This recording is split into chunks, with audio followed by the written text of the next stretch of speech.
సృష్టికర్తను ఎరిగిన సృష్టి, ఎరుగని మనిషి. దేవుని పిల్లలారా, ఈ పాఠంలో మీకు ముఖ్యంగా కనపడే పదాలు సృష్టికర్త అనగా కళ్ళ ముందు కనబడుతున్న ప్రతి దానిని సృష్టించినవాడు, పుట్టించినవాడు అని అర్థం. ఈ సృష్టికర్తను ఎరగడం అనగా ఎరగడం అన్న పదానికి అర్థం ఏంటంటే తెలుసుకోవటం, నేర్చుకోవటం లేదా పరిశీలించటం అన్న అర్థం వస్తుంది. ఈ ఎరగడం అన్న పదానికి అర్థం ఏంటంటే తెలుసుకోవటం, నేర్చుకోవటం, పరిశీలించటం అన్న అర్థం వస్తుంది. ఈ సృష్టికర్తను ఎరగటం అనగా తెలుసుకోవటంలో, ఆయన మనసును గ్రహించటంలో, ఆయన మనసును పరిశీలనగా తెలుసుకోవటంలో సృష్టి ముందుంది. సృష్టి అనగానే ఇదిగో మా కళ్ళ ముందు కనబడుతున్న ఈ ప్రకృతి, విశ్వం, కళ్ళ ముందున్న చెట్లు, జంతువులు, జీవులు, 84 లక్షల జీవరాశులు ఉన్నట్టుగా శాస్త్రం చెప్పింది. ఇవన్నీ కూడా దేవుడిని తెలుసుకున్నాయి, దేవుడి మనస్సును గ్రహించాయి, సృష్టికర్తను ఎరిగాయి. ఎరగని వాడు ఎవరు? సృష్టికర్తను ఎరిగిన సృష్టి, ఎరుగని మనిషి. దేవుడిని తెలుసుకోవటంలో, దేవుడిని ఎరగటంలో, దేవుడి మనసు గ్రహించటంలో మనిషి వెనకబడ్డాడు. కానీ సృష్టి మనిషి కంటే దేవుడిని తెలుసుకోవటంలో ముందుంది. చాలా గొప్పగా దేవుడిని సృష్టి అర్థం చేసుకుంది. మీకు ఈరోజండి మీ కళ్ళ ముందు జరుగుతున్న, ఇంతకాలం మీకు తెలియని ఎన్నో విషయాలు ఈరోజు మీకు అర్థమవుతాయి. బాగా వినండి. మీ కళ్ళ ముందు జరుగుతున్న ఎన్నో విషయాలు, ప్రకృతిలో జరుగుతున్న ఎన్నో విషయాలు, మీ కళ్ళ ముందు తిరుగుతున్న జీవులు ఏవైతే ఉన్నాయో ఈ జీవుల మధ్యలో జరుగుతున్న విషయాలన్నీ కూడా చాలా గొప్పగా ఈరోజు మీకు అర్థమవుతాయి. దేవుని పిల్లలారా, సహజంగా ఇటు మన కళ్ళ ముందున్న సృష్టిని కానివ్వండి, ప్రకృతిని కానివ్వండి, జీవులను కానివ్వండి, మనలను కానివ్వండి, కన్నది, పుట్టించింది దేవుడు. ఒకసారి బైబిల్లో ఒక మంచి మాట మీకు చూపిస్తాను. యెషయా గ్రంథం 45వ అధ్యాయం 12వ వచనం. దయచేసి అందరూ బైబిల్ తీసుకోండి. యెషయా గ్రంథం 45వ అధ్యాయం 12వ వచనం. యెషయా గ్రంథం 45:12. భూమిని కలగజేసిన వాడను నేనే, దాని మీదనున్న నరులను నేనే సృజించి తిని. చూసారా ఎంత బాగుందో బైబిల్. భూమిని కలగజేసిన వాడను నేనే.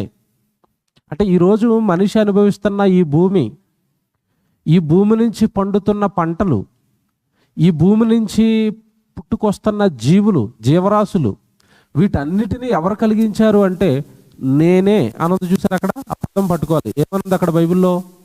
నేనే. నేనే అంటే అర్థం ఏంటి? తీసేనా ఇది?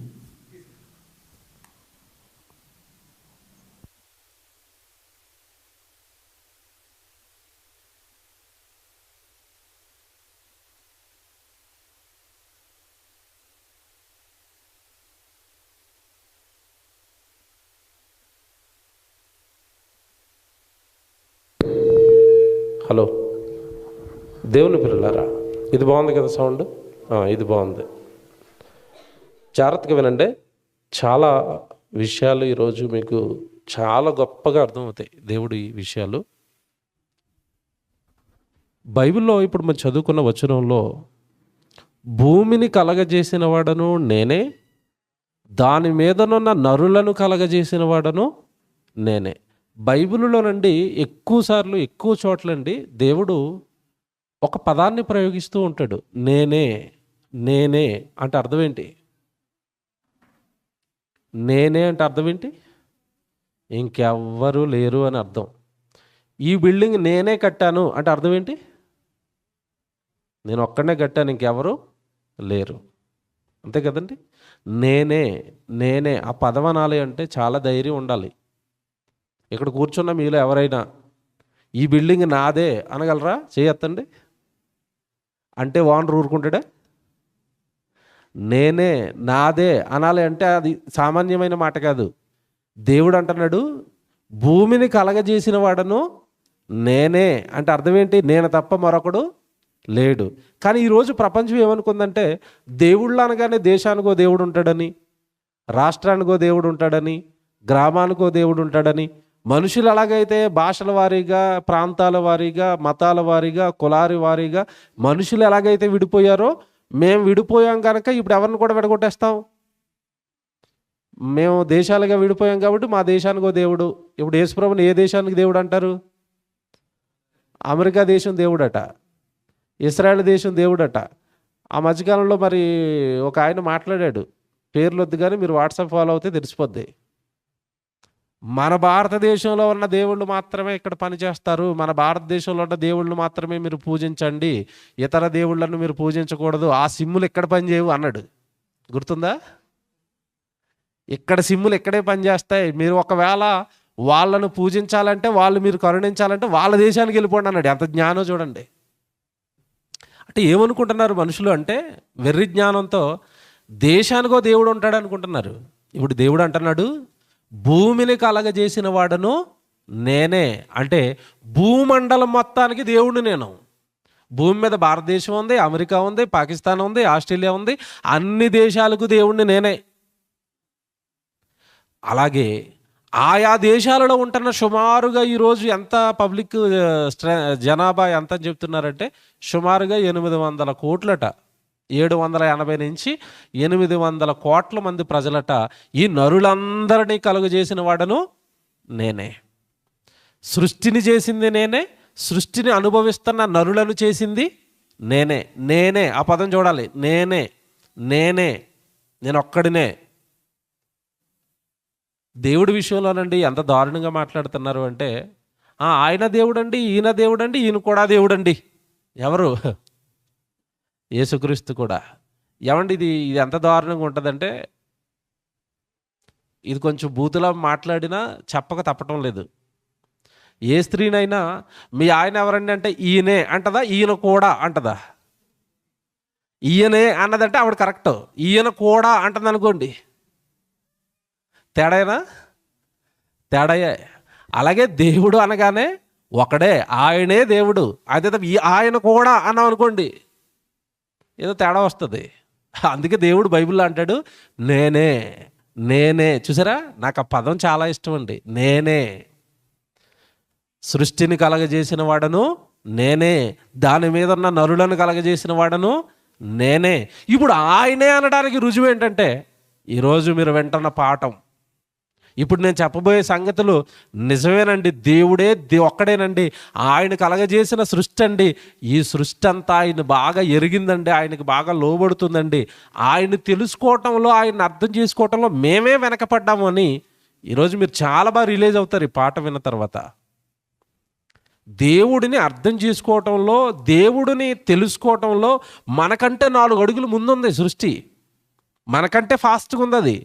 మనమే వెనకైపోయాం, మనమే వెనకపడ్డాం దేవుడిని ఎరగటంలో, దేవుడి ఉద్దేశాలు తెలుసుకోవటంలో, దేవుడి ఆలోచనలు తెలుసుకోవటంలో. ఏమండి మనమేనండి వెనకబడిపోయాం. బైబిల్లో ఫరో అని ఒకడు ఉంటాడు, తెలుసు కదా మీకు? ఐగుప్తును పరిపాలిస్తున్న చక్రవర్తి. వాడి దగ్గరికి ఒకానొక టైంలో మోషే గారు వెళ్ళి, దేవుడు ఈ జనాంగాన్ని అంతా విడిపించమన్నాడు, ఇశ్రాయేల్ జనాంగం అంతా దేవుని పిల్లలు వీళ్ళు, దేవుడు వీళ్ళని విడిపించమని నన్ను పంపించాడు అని మోషే ఆ ఫరోతో చెప్పినప్పుడు వాడు అన్న మాట మీరు అందరు చదువుకున్నారు బైబిల్లో. ఏమని ఉంటుంది? నిర్గమకాండం చూస్తారు ఒకసారి, 5వ అధ్యాయం 2వ వచనం. నిర్గమకాండం 5వ అధ్యాయము 2వ వచనం. ఫరో, నేను అతని మాట విని ఇశ్రాయేలులను పోనిచ్చుటకు యెహోవా ఎవడు. చూసారా ఏమంటున్నాడు? ఎంత కండకావరం చూసారండి వీడికి. యెహోవా ఎవడు, యెహోవా ఎవడు, దేవుడు ఎవడు, అక్కడితో ఆగాడా? తర్వాత చూడండి, నేను యెహోవాను ఎరగను, ఇశ్రాయేలులను పోనీయను. కరెక్ట్గా కవి మాట్లాడినట్టు మాట్లాడుతున్నాడు, మంచి రైమింగ్లో. అదేనా? యెహోవాను ఎరుగను, ఈ జనులను నేను పోనీయను. ఇప్పుడు భూమి మీద ఉన్న ఒక మనిషికి సృష్టికర్త తెలియలేదా? ఆడేమైనా సామాన్యుడా అంటే కాదు. మళ్ళీ ఒక దేశాన్ని పరిపాలిస్తున్న రాజు, చక్రవర్తి గట, యెహోవా నాకు తెలియడు, దేవుడు ఎవరో నాకు తెలీదు. నువ్వు ఇశ్రాయేలు ప్రజలకి దేవుడు అంటున్నావు కదా, సృష్టికర్త అంటున్నావు కదా, ఆయన ఎవరో నాకు తెలీదు, నేను యెహోవాను ఎరుగను, దేవుడు ఎవరో నాకు తెలీదు. ఏమండి, అది ఒక ఫరో పరిస్థితి కాదు. జాగ్రత్తగా వినండి, చివరికి చెప్తాను నేను. అది ఒక ఫరో పరిస్థితి కాదు. ఈరోజు దేవుడి దగ్గరికి రాని వారి పరిస్థితి అంతే. దేవుడిని ఎరిగామని బైబిల్ పట్టుకొని తిరుగుతున్న చాలామందికి కూడా ఇప్పటికీ దేవుడు పూర్తిగా అర్థం కాలేదు అన్నది వాస్తవం. చివరికి మీకు అర్థమవుతుంది నా ప్రసంగ సారం. మనిషట, భూమి మీద రాజుగా ఉన్న వ్యక్తట, యెహోవాను నేను ఎరగను, దేవుడెవరో నాకు తెలీదు. ఇంకో మాట అడుగుతానండి, జాగ్రత్తగా వినండి. సృష్టి, మనిషి, వీళ్ళిద్దరూ కళ్ళ ముందు మనకు కనబడుతున్నారండి. సృష్టి అనగానే మీరు ఏం అర్థం చేసుకుంటారంటే, చెట్లు, జీవులు, పైన ఉన్న ఆకాశము, నక్షత్రాలు, సూర్యుడు, చంద్రుడు, వర్షాలు, ఇవన్నీ కూడా సృష్టి. వీటన్నిటిని అనుభవిస్తున్నది మనిషి. ఇప్పుడు నేను ఒక మాట అడుగుతానండి, సృష్టి జీవితం బాగుందా, మనిషి జీవితం బాగుందా? బాగా ఆలోచించండి. పోనీ ఇది మీకు అర్థం అవ్వలేదేమో. గేదె లైఫ్ బాగుందా, మన లైఫ్ బాగుందా? ఇది బాగా అర్థమవుతుంది. గేదెకి రోజు స్నానం ఉంటుందా 3 పూట్ల? అతనికి ఇష్టమైతే చేయిస్తాడు, లేదంటే ఆ వాసన కొట్టుకుంటూ తోకతో ఇలాగ అనుకుంటూ పడుకోవడమే. అది స్నానం లేదు. మనకులాగా రోజుకు ఒక అందమైన డ్రెస్ ఉందా దానికి? లేదు. మీకులాగా బెంగళూరులో బాగా తిరగడానికి షాపింగ్ మాల్స్ ఏమైనా ఉన్నాయి గేదెలకి? లేవు. మనకులాగా ఇష్టమైన తిండి, దానికి ఇష్టమైన తిండి తినడానికి ఉందా? రోజు ఒకటే మెనువా? మెను మనం హోటల్కి వెళ్ళామనుకోండి, బైబిల్ కంటే పెద్ద పుస్తకం ఎత్తనాడు, ఏం కావాలి సార్ సెలెక్ట్ చేసుకోండి అని. గేదెకి మార్చుకోవడానికి ఏమి లేదు, రోజు గడ్డే. ఆ గడ్డలోనే 2 రకాలు. మా అయ్యగారు ఇష్టం వేస్తే పచ్చగడ్డ వేస్తాడు, లేదంటే ఎండుగడ్డ, ఒట్టిగడ్డ, రోజు ఒట్టిగడ్డ నవ్వులుకోవటమే. ఇప్పుడు దాని జీవితం బాగోలేదండి. బాగా వినండి, గేదె జీవితం బాగోలేదు, ఆవు జీవితం బాగోలేదు, కుక్క జీవితం అస్సలు బాగోలేదు. ఎందుకు? గేదెకైనా డైలీ ఒక మెనూ ప్రకారం గడ్డన్నే వేస్తాడేమో, కానీ కుక్కకు రోజు అన్నం ఎవడేస్తాడు చెప్పండి? అయ్యగారు తినేగా మిగిలిపోయినవి సప్పరించేగా, నేను నోటికి నా వల్ల కావట్లేదు ఎముకలు అన్నప్పుడు అది గుర్తొస్తుంది. ఏది? కుక్క. మిగిలిపోయిన ఎముకలు, ఏమండి మిగిలిపోయిన అన్నము, ఏమండి అది తిని కూడా బాండర్ ఏదో గొప్పగా పోషించేస్తున్నట్టు ఇంటి ముందు కూర్చుని ఇంటి ముందుకు ఎవరిని రానివ్వదు మళ్ళీ ఎముకలు వేసినందుకు. కుక్క జీవితం అంటే దాని జీవితం అస్సలు బాగోలేదండి. ఇవన్నీ ఎందుకు చెప్తాడో ముందుకెళ్ళేసరికి అర్థమైపోద్ది. బుర్ర వేడెక్కుతుందండి. ఈరోజు పాట మీరు ఓపెన్ మైండ్తో దేవుడు నాకు చాలా గొప్ప విషయాలు చెప్తున్నాడని ఇంట్రెస్ట్గా విన్నారో బుర్ర వేడెక్కిపోద్ది. సృష్టి దేవుడిని సరిగా, ఏమంటే దేవుడిచ్చిన సదుపాయాలు ఏమీ అనుభవించటం లేదు. అది దానికి పెద్దగా సౌకర్యాలు ఏమీ లేవు. మనం ఎక్కడ పడుకుంటాం చెప్పండి? రాత్రి అయ్యేసరికి మీరు అంతా ఎక్కడ పడుకుంటారు? ఇంట్లోపల గదిలో. ఆ గదిలో మళ్ళీ ఏముంటుంది? కింద పడుకుంటారా? బెడ్ పైన పరుపు, ఆ పైన ఫ్యాను, పక్కనే ఆల్అవుట్. దోమ మీద వాడడానికి కుదరదు. గేదె ఎక్కడ పడుకుంటా చెప్పండి? 6 బయట. బెడ్రూమ్ ఏమైనా ఉందా దానికి పడుకోవడానికి? పక్కన ఆల్అవుట్ ఎవరైనా పెడతారా దానికి? వేడికి ఫ్యాన్ ఏమైనా ఉందా? ఏమీ లేదండి. దాని జీవితం చూడండి పాపం. తెల్లవార్లు 6 బయట తోకతో అలాగ ఆడించుకుంటూ దోమలు కుట్టేస్తూ ఉంటే అసలు పాపం దాని జీవితం రాత్రంతా నిద్రపోదండి. పొద్దున్న తెల్లవారుగానే అయ్యగారు గిన్నెట్టుకుని వచ్చేస్తూ ఉంటాడు. దేనికి? రాత్రంతా పడుకోలేదు, దోమలు కుట్టుకుంది. తెల్లవారుసరికి అయ్యగారు గిన్నెట్టుకుని వస్తున్నారు. మీరు రాత్రంతా పడుకోకుండా పొద్దున్న ఎవడైనా పని చెప్పాడు అనుకోండి, మీకు ఎలాగుంటుంది? చిరాగ్గా ఉంటుంది, పని చేయరు. మరి గేదె పాలు ఇవ్వటం మానేస్తుందండి రాత్రంతా పడుకొని. నా జీవితం ఎలాగ ఉందనైనా నీకు పాలు ఇవ్వడానికే పుట్టాను, దా మరి పిండుకొని వెళ్ళిపో అంటది. సృష్టి మనిషికి సేవ చేస్తుందండి. సృష్టికి ఎలాంటి సౌకర్యాలు భూమి మీద లేవు. ఇప్పుడు మీకు ఇప్పుడు మాట్లాడుతాను, అన్ని సౌకర్యాలు అనుభవిస్తున్న ఏమండి మనిషి దేవుడిని బాగా నమ్మాలా, సృష్టి బాగా నమ్మాలా? ఎవరు బాగా నమ్మాలి చెప్పండి? మన ఇద్దరిలో మనిషి బాగా నమ్మాలి దేవుడిని, కానీ మనిషి నమ్మాడా? నమ్మలేదు. సృష్టి ఎంత బాగా నమ్మిందో చెప్తాను ఈరోజు. ఎంత సూపర్గా చెప్తానండి అది. ఏమంటే ఇంతకాలం మీలో ఎవరికైనా, చాలామందికి కుక్కలు చూసేసరికి అసహ్యం, జీవులను చూసేసరికి అసహ్యం అండి. ఈరోజు నా పాట విన్న తర్వాత కుక్కను చూసేసరికి ముద్దెట్టుకుంటారు మీరు. ఓ కప్పను చూస్తే భయపడ్డారు కదా మీరు, కప్ప హ్యాట్స్ ఆఫ్ అంటారు ఇవాళ నుంచి. మీరు ఏ జీవిని చూసినా మీకు ప్రేమ కలుగుతుందండి. జాగ్రత్తగా నేను చెప్పే సంగతులు వింటే, ఏ జీవిని చూసినా, ఏ చెట్టుని చూసినా చాలా ప్రేమ కలుగుతుంది మీకు. ఎందుకో తెలుసండి? మనకంటే దేవుడిని అవి బాగా ప్రేమిస్తున్నాయి. మళ్ళీ చెప్తున్నాను, మనకంటే అవి దేవుడిని బాగా ప్రేమిస్తున్నాయి, మనకంటే దేవుడిని బాగా ఇష్టపడుతున్నాయి, మనకంటే ఆయన మాటకు బాగా లోబడుతున్నాయి. జీవులు, చెట్లు, ప్రకృతి. ఎలాగంటే చెప్తారంటారా? డైరెక్ట్గా నేను విషయంలోకి వస్తాను. బైబిల్లోనండి ఒకానొక సందర్భం ఉంటుంది. న్యాయాధిపతుల గ్రంథం అందరు తీయండి, బైబిల్ చాలా జాగ్రత్తగా రాసుకోవాలి. ఇవే న్యాయాధిపతుల గ్రంథం తీయండి అందరూ. 9వ అధ్యాయానికి రండి. న్యాయాధిపతుల గ్రంథం 9వ అధ్యాయం 8 నుంచి చదువుదాం. న్యాయాధిపతుల గ్రంథం, తమ్ముడు వీడియో రెడీ చేయండి.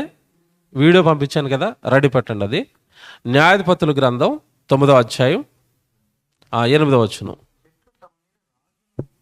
చెట్లు తమ మీద రాజును ఒకరిని అభిషేకించుకొనవలనని మనస్సు కలిగి బయలుదేరి మమ్మను ఏలుమని ఒలివ చెట్టును అడుగగా, ఒలివ చెట్టు దేవునిని మానవులను దేని వలన నరులు సన్మానించుదురో ఆనా తైలమునియ్యక మాని చెట్ల మీద రాజునయ్యుండి ఇటు అటు ఊగుటకు నేను వచ్చేదనా అని వాటితో అనిను.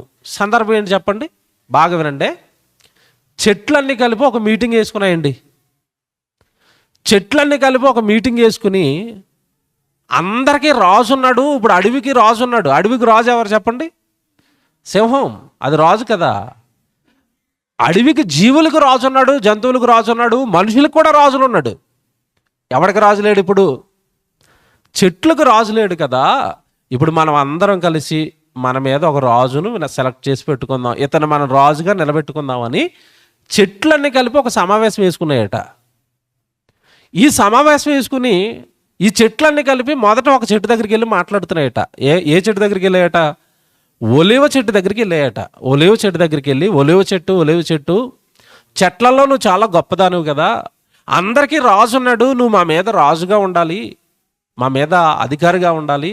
నిన్ను మరి ఎలక్షన్ లేకుండా, ఓటింగ్ లేకుండా నిన్ను రాజుగా సెలెక్ట్ చేసేసి మా మీద రాజుగా పెట్టుకుందాం అనుకుంటున్నావు. కొంచెం మమ్మల్ని ఏలాలి, మాకేమైనా సమస్యలు వస్తే నువ్వు చూసుకోవాలి అని చెట్లన్నీ కలిపి ఒలివ చెట్టును రాజును చేయమని అడుగుతున్నాయట. ఏమంటే ఇది అంతా వింటున్నప్పుడు మీకు ఏమర్థం అవుతుంది చెప్పండి?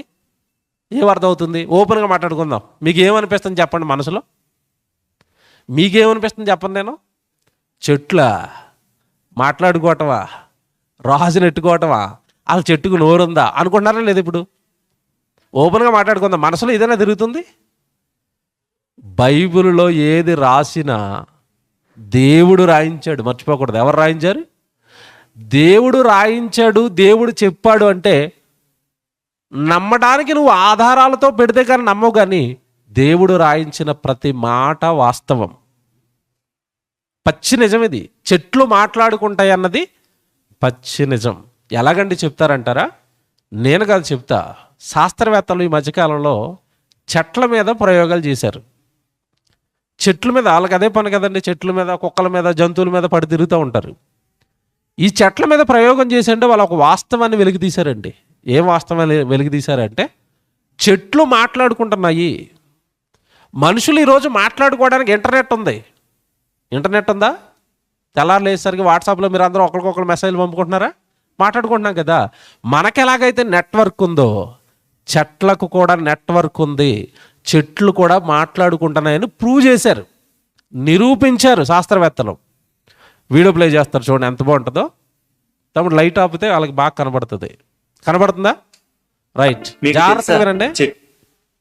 చెట్లు ఒకదానితో ఒకటి మాట్లాడుకుంటాయి, అయితే మనం మాట్లాడుకున్నట్టు కాదు. భూమి లోపల వేళ్ల ద్వారా కమ్యూనికేట్ చేసుకుంటాయి. మనకు ఎలా అయితే ఇంటర్నెట్ ఉందో వీటికి కూడా ఫంగస్ తో ఏర్పడే ఒక న్యాచురల్ కనెక్షన్స్ ఉంటాయి. వీటినే మైసిలియం అంటారు. మనం వాడే ఇంటర్నెట్ ని వరల్డ్ వైడ్ వెబ్ అని పిలుస్తారు కదా, అలాగే మొక్కలకు ఉన్న ఈ ఇంటర్నెట్ ని వుడ్ వైడ్ వెబ్ అని కూడా పిలుస్తారు. వీటి ద్వారా ఒక చెట్టు నుండి మరొక చెట్టుకు సిగ్నల్స్ అండ్ న్యూట్రియంట్స్ వెళ్తుంటాయి. అలాగే పెద్ద పెద్ద చెట్లు వాటి పిల్లలను, అంటే వాటి విత్తనాల ద్వారా వచ్చినవి కానీ లేదా వాటి వేర్ల ద్వారా వచ్చిన మొక్కలను అవి గుర్తించగలవు. మనుషులు ఎలా అయితే పిల్లలను ప్రేమగా చూసుకుంటారో అలాగే చెట్లు కూడా వాటి పిల్ల మొక్కలను కాపాడుకుంటున్నట్లు ఒక ఎక్స్పెరిమెంట్ లో తేలింది.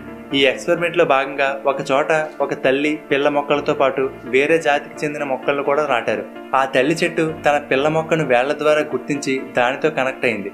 అంతేకాదు, ఆ పిల్ల మొక్కలకు కావలసిన కార్బన్, నైట్రోజన్, వాటర్, ఫాస్ఫరస్, అల్లియల్ కెమికల్స్ ని కూడా వేళ్ల ద్వారా అందిస్తుంది.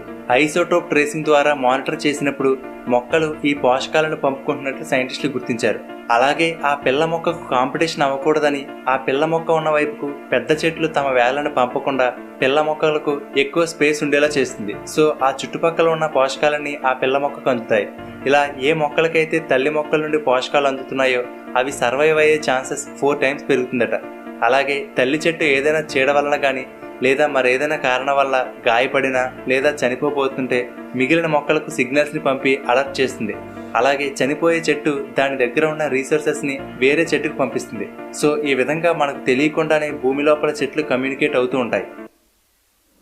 బాగుందండి, ఎంత సూపర్ అండి.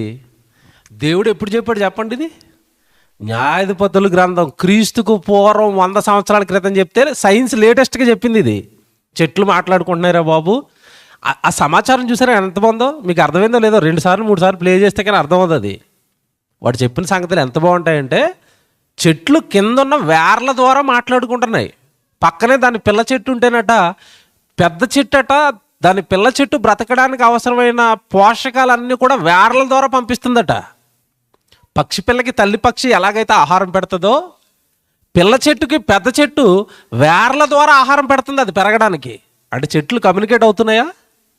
చెట్లు మాట్లాడుకుంటున్నాయా? ఒక చెట్టుకి ఏదైనా ప్రమాదం జరిగి ఎవడన్నా చంపేయడానికి వస్తున్నాడు అనుకోండి, నరికేయడానికి వస్తున్నాడు అనుకోండి, కింద వేర్ల ద్వారా అమ్మో ఎవడో వచ్చేస్తున్నాడు మళ్ళీ నరికేయడానికి అని సమాచారం ఇచ్చేస్తాయట. మీరు చెట్లకి సంబంధించి ఒక చెట్టు ఉంటుందండి, నిద్రగన్నేరు చెట్టు. ఎంతమందికి తెలుసా? ఆ చెట్టు పేరే నిద్రగన్నేరు చెట్టు. మీరు ఆ చెట్టు దగ్గరికి వెళ్ళండి, ఇలాగే ఉంటుందండి. అది మీరు ఊర్లలో ఉంటుంది, కావాలంటే వెళ్ళి ఆ చెట్టు దగ్గరికి వెళ్ళి ఒక్కసారి చెట్టుని ఇలా టచ్ చేయండి, ఆ చెట్టు మొత్తం ముడిచిపోద్దండి. ఇలాగా పక్క చెట్టు కూడా ముడిచిపోద్ది.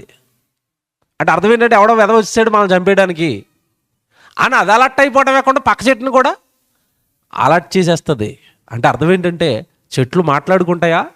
మాట్లాడుకుంటాయి. మనలాగా నోరు లేదు, కానీ దేంతో మాట్లాడుకుంటున్నాయి? వేర్ల ద్వారా. ఒక చెట్టు చచ్చిపోతేనట దానికి సంబంధించిన పోషకాలన్నీ కూడా నేను అలాగే చచ్చిపోతున్నాను కదా, వేస్ట్ అయిపోతాయని వేర్ల ద్వారా పక్కనున్న చెట్టుకి ఇచ్చేస్తుందట దాని పోషకాలన్నీ. ఏమి ప్రేమ అండి వాటికి! చెట్లలో ఉన్న ప్రేమ మనుషుల్లో ఉందా? మనిషి ఎప్పుడైనా పక్కోడికి పోషకాలు, పక్కోడికి ఏమన్నా వీడికి సంబంధించినవన్నీ విలువైనవన్నీ పక్కోడికి ఇస్తాడా? ఆడి కాజేయడానికి ట్రై చేస్తూ ఉంటాడా? మనిషి మోసగాడు, ప్రకృతి సూపర్ అండి. ఒకదానికొకటి ఏం చేసుకుంటున్నాయట? సహాయం చేసుకుంటున్నాయి. చివరిలో మీరు చూసారో లేదో, వాడు విజువల్లో కింద చెట్టు ఇలా థ్యాంక్స్ ఇచ్చుకున్నట్టుగా పెట్టాడు. వేర్లు కమ్యూనికేట్ అయి ఉన్నాయి ఆ పక్క చెట్టుతో ఈ చెట్టు. అంటే చెట్లు మాట్లాడుకుంటాయా? మాట్లాడుకుంటాయి. నోటి ద్వారా కాదు, దేనితో? వేళ్ల ద్వారా. మీకు సంగతి చెప్తాను, ఇప్పుడు ఆశ్చర్యపోతారు. ప్రకృతిలో ఉన్న ప్రతిదీ మాట్లాడుకుంటుంది. మీకు తెలుసో లేదో? ఎలాగంటారా?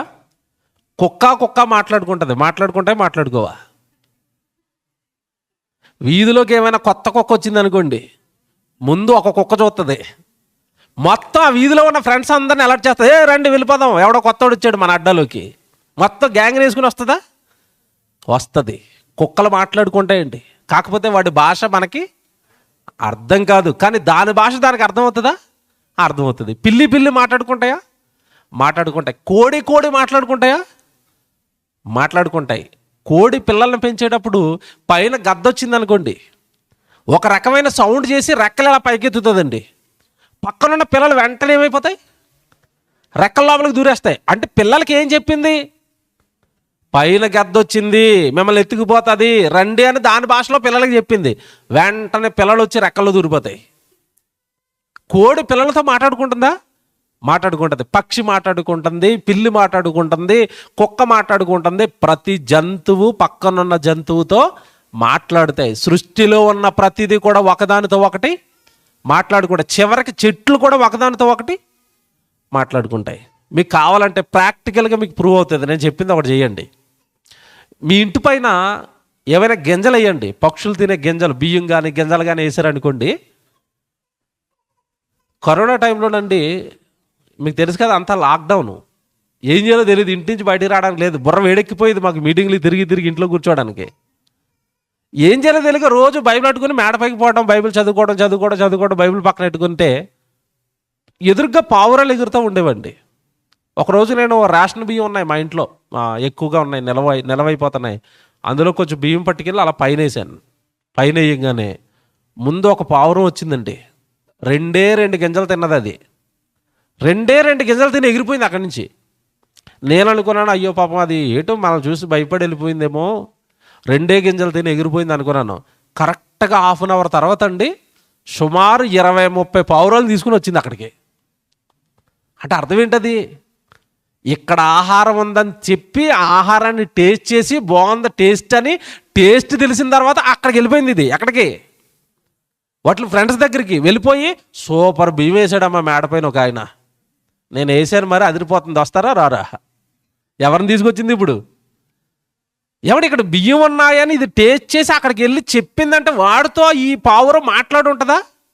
ఏమని మాట్లాడింది, పలానా చోట బియ్యం ఉన్నాయి రండి వెళదాం అంటే పావురం మాట్లాడుకుంటుందా?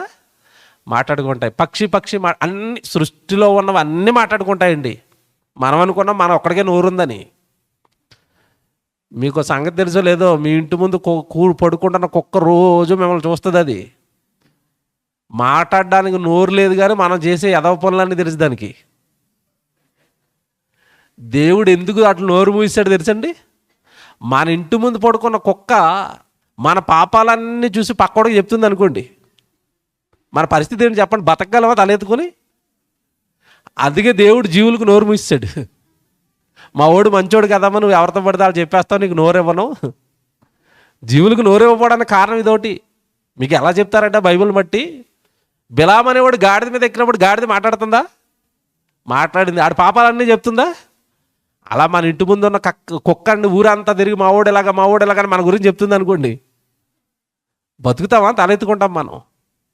అందుకే కుక్క మాట్లాడుకుంటా తప్ప దాని భాష మనకి అర్థం కాదు.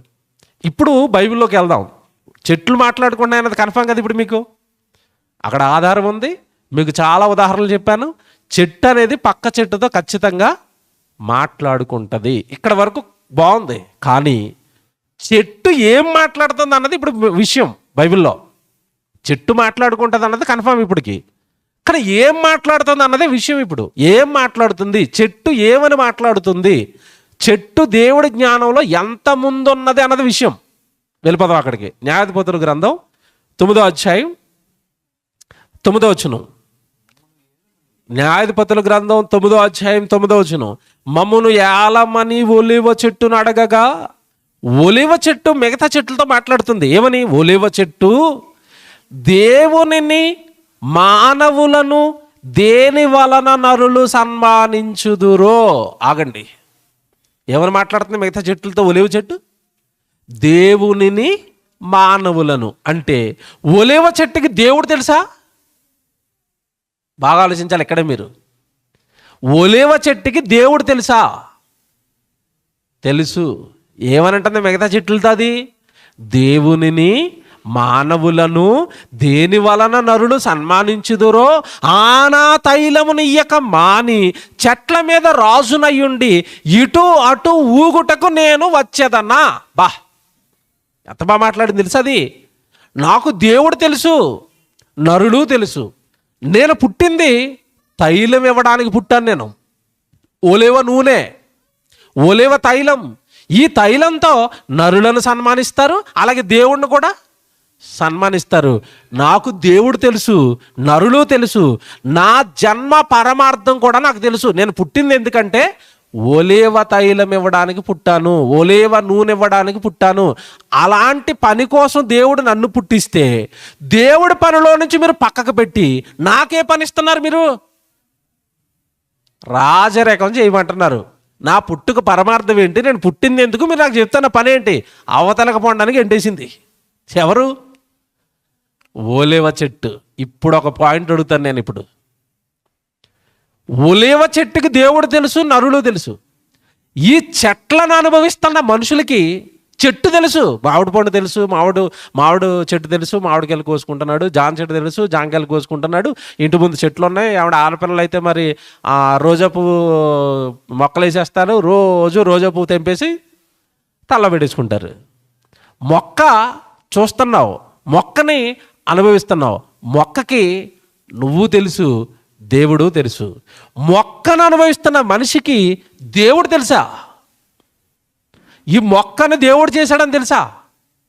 ఈ మొక్క లేదా ఈ చెట్టు నాకు ఫలాలు ఇవ్వడానికి తండ్రైన దేవుడు నా కోసం వేశాడని ఈ భూమి మీద నరులలో ఎంతమందికి జ్ఞానం ఉంది చెప్పండి? ఎంతమందికి ఈ విషయం తెలుసు? బైబిల్ దగ్గరికి వచ్చారు కనుక ఇప్పుడు మీకు తెలుసండి. ఒకప్పుడు మీకు తెలుసా? జాంకాయ కోసుకోవడం తప్ప జాంకాయ తింటున్నప్పుడు దేవా స్తోత్రం అని ఎంతమంది అంటారు? యాపిల్ పండు చూడగానే ఎర్రగా ఉందంటే అక్కమని కడిగి అడ్డించి ఇటు చూసేటప్పుడు లోపలికి వెళ్ళిపోద్ది.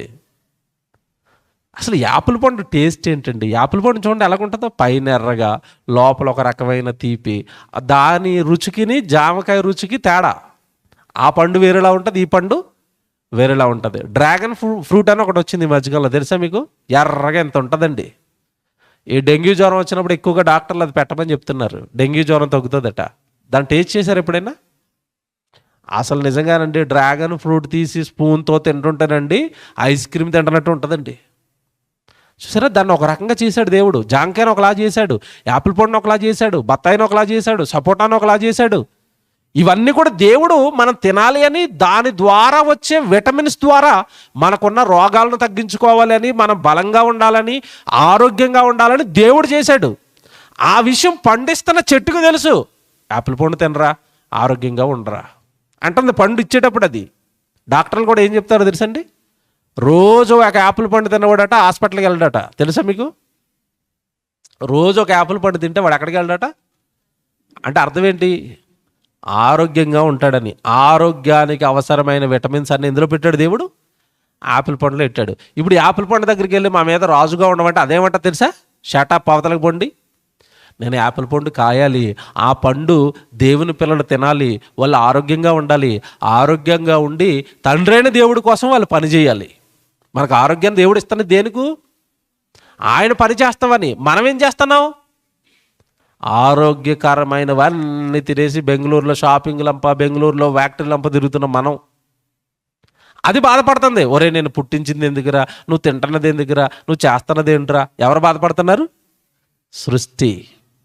ఆ ఒలివ చెట్టు అదే మాట్లాడుతుంది అక్కడ. నాకు దేవుడు తెలుసు, నరులు తెలుసు, వీళ్ళిద్దరికీ సేవ చేయడానికి పుట్టాను నేను, నా జన్మ పరమార్థం అది. నన్నేంటి రాజుగా ఉండమంటున్నారు మీరు? ఇప్పుడు మాట్లాడుతానండి మీకు. చెట్టుకి దాని జన్మ పరమార్థం తెలుసు, మనిషిగా మనకి మన జన్మ పరమార్థం తెలుసా?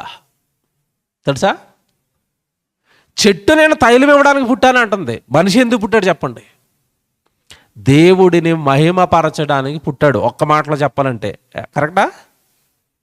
మనిషి దేవుడిని మహిమపరచడానికి పుట్టాడు. మనిషి దేవుడి గురించి చెప్పడానికి పుట్టాడు. మనిషి దేవుడి కోసం పనిచేయడానికి పుట్టాడు. మనిషి తనకివ్వబడిన దేహంతో దేవుడికి మహిమ తేడానికి పుట్టాడు. కానీ ఎంతమంది దేహాలు ఈరోజు దేవుడికి మహిమ తెస్తున్నాయి మీరు చెప్పండి? ఎంతమంది దేహాలు దేవుడికి ఉపయోగపడుతున్నాయి? ఎంతమంది జీవితాలు దేవుడికి ఉపయోగపడుతున్నాయి? ఎంతమంది దేవుడికి పనికొస్తున్నారు? బాగా ఆలోచించండి. నేను చెప్పేవాడిని. ఒలివ చెట్టు అంటుంది, నేను రాచరికపు వ్యవస్థలోనికి నేను రాను, నన్ను వేరే పనిలోకి నన్ను ఆగొద్దు. నేను పుట్టింది ఎందుకు? దేవునికి, నరులకు తైలం ఇవ్వడానికి పుట్టాను. ఈ క్లారిటీ మనిషికి ఉందా మీరు చెప్పండి? ఈ క్లారిటీ మనిషికి ఉందా? నేను పుట్టింది దేవుడి కోసం, నేను దేవుడి కోసం పెరగాలి, దేవుడి వాక్యం నేర్చుకోవాలి, దేవుడి సేవకు సహకారిగా ఉండాలి, నా వల్ల ఏదో దేవుడి పని జరగాలి, నా జీవితాన్ని నుండి నా దేహం నుండి దేవుడికి మహిమ రావాలి. ఎంతమంది ఇలాగో ఆలోచిస్తారు? ఒలీవ చెట్టు ఆలోచించినట్టుగా మనుషులు ఎంతమంది ఆలోచిస్తున్నారు చెప్పండి. ఇప్పుడు నేను అడుగుతాను, ఒలీవ చెట్టుకి దేవుడు బాగా అర్థమయ్యాడా, మనకి బాగా అర్థమయ్యాడా? టైటిల్ ఒకసారి చెప్పండి. ఇప్పుడు సృష్టికర్తను ఎరిగిన సృష్టి ఎరుగని, కరెక్టేనా? దానికి బాగా అర్థమైంది దేవుడు ఎందుకు పుట్టించాడో. మనకెక్కడ అర్థమైంది చెప్పండి? ఉద్యోగం చేయడానికి పుట్టానని, వ్యాపారం చేయడానికి పుట్టానని, లోకంలో డాక్టర్ అవ్వడానికి పుట్టానని, యాక్టర్ అవ్వడానికి పుట్టానని, దేవుడు ఇచ్చిన స్వచ్ఛమైన నిండు నూరేళ్ల ఈ జీవితాన్ని మనిషి తన ఇష్టాలు నెరవేర్చుకోవడానికి వాడుతున్నాడే తప్ప దేవుడి కోసం పుట్టాను నేను. ఒక చెట్టు దేవుడికి ఉపయోగపడుతుంది, ఒక జీవి దేవుడికి ఉపయోగపడుతుంది. నా జీవితం ఏంటి దేవుడికి ఏమి ఫలాలు ఇవ్వటం లేదు, నేను దేవుడికి ఉపయోగపడటం లేదు అని ఏ మనిషి ఆలోచిస్తాడు చెప్పండి? ఈరోజు ప్రేమ దేవుని పిల్లలారా, ఈరోజు మనిషి ఎలా ఆలోచించాడంటే దేవుడి విషయంలో, దేవుడిని నమ్మటం అంటే దేవుడి దగ్గరికి వెళ్ళటం, మనకు అవసరమైనవన్నీ దేవుడిని అడగటం, అంతే కదండి దేవుడిని నమ్మటం అంటే. ఈరోజు లోకానికి దేవుడి గురించి అర్థమైంది ఏంటంటే, నేను దేవుడి దగ్గరికి వెళ్ళాలి, నాకేమైనా సమస్యలు ఉన్నా, నాకేమైనా ఇరుకులున్నా, నాకేమైనా ఇబ్బందులు ఉన్నా దేవుడికి చెప్పుకోవాలి, దేవుడు వాటి అన్నిటినీ తీరుస్తాడు. అక్కడ వరకే అర్థమయ్యాడు దేవుడు. అంతకు మించి ఒక అడిగేమైనా ముందుకేసాడా మనిషి? సృష్టి ముందుకేసింది. ఏమైనా తెలుసా? నేను దేవుడికి తైలం ఇవ్వడానికి పుట్టాను, నరులకు తైలం ఇవ్వడానికి పుట్టాను, ఆ పని తప్ప వేరే పని నేను చేయను. నా జన్మ పరమార్థాన్ని దెబ్బతీయొద్దు మీరు. పోనీ ఇక్కడ మాట్లాడుతాను, ఒలివ చెట్టు పిచ్చిదండి, మరి రాజుని చేస్తానంటే ఒప్పుకోకుండా ఏదో పిచ్చి పని చేసుకుని బతుకుతానంటుందని, ఈ చెట్లు అంత తెలివనివంటే నీకు బొత్తిగా బతకడం రాదు నీకు, మేమే వచ్చి రాజుని చేస్తామంటుంటే నువ్వు ఒప్పుకోవట్లేదు కదా, పోలే పక్కకు పో అని ఈ చెట్టును పక్కకు పెట్టండి, ఇంకో చెట్టు దగ్గరికి వెళ్ళాయి.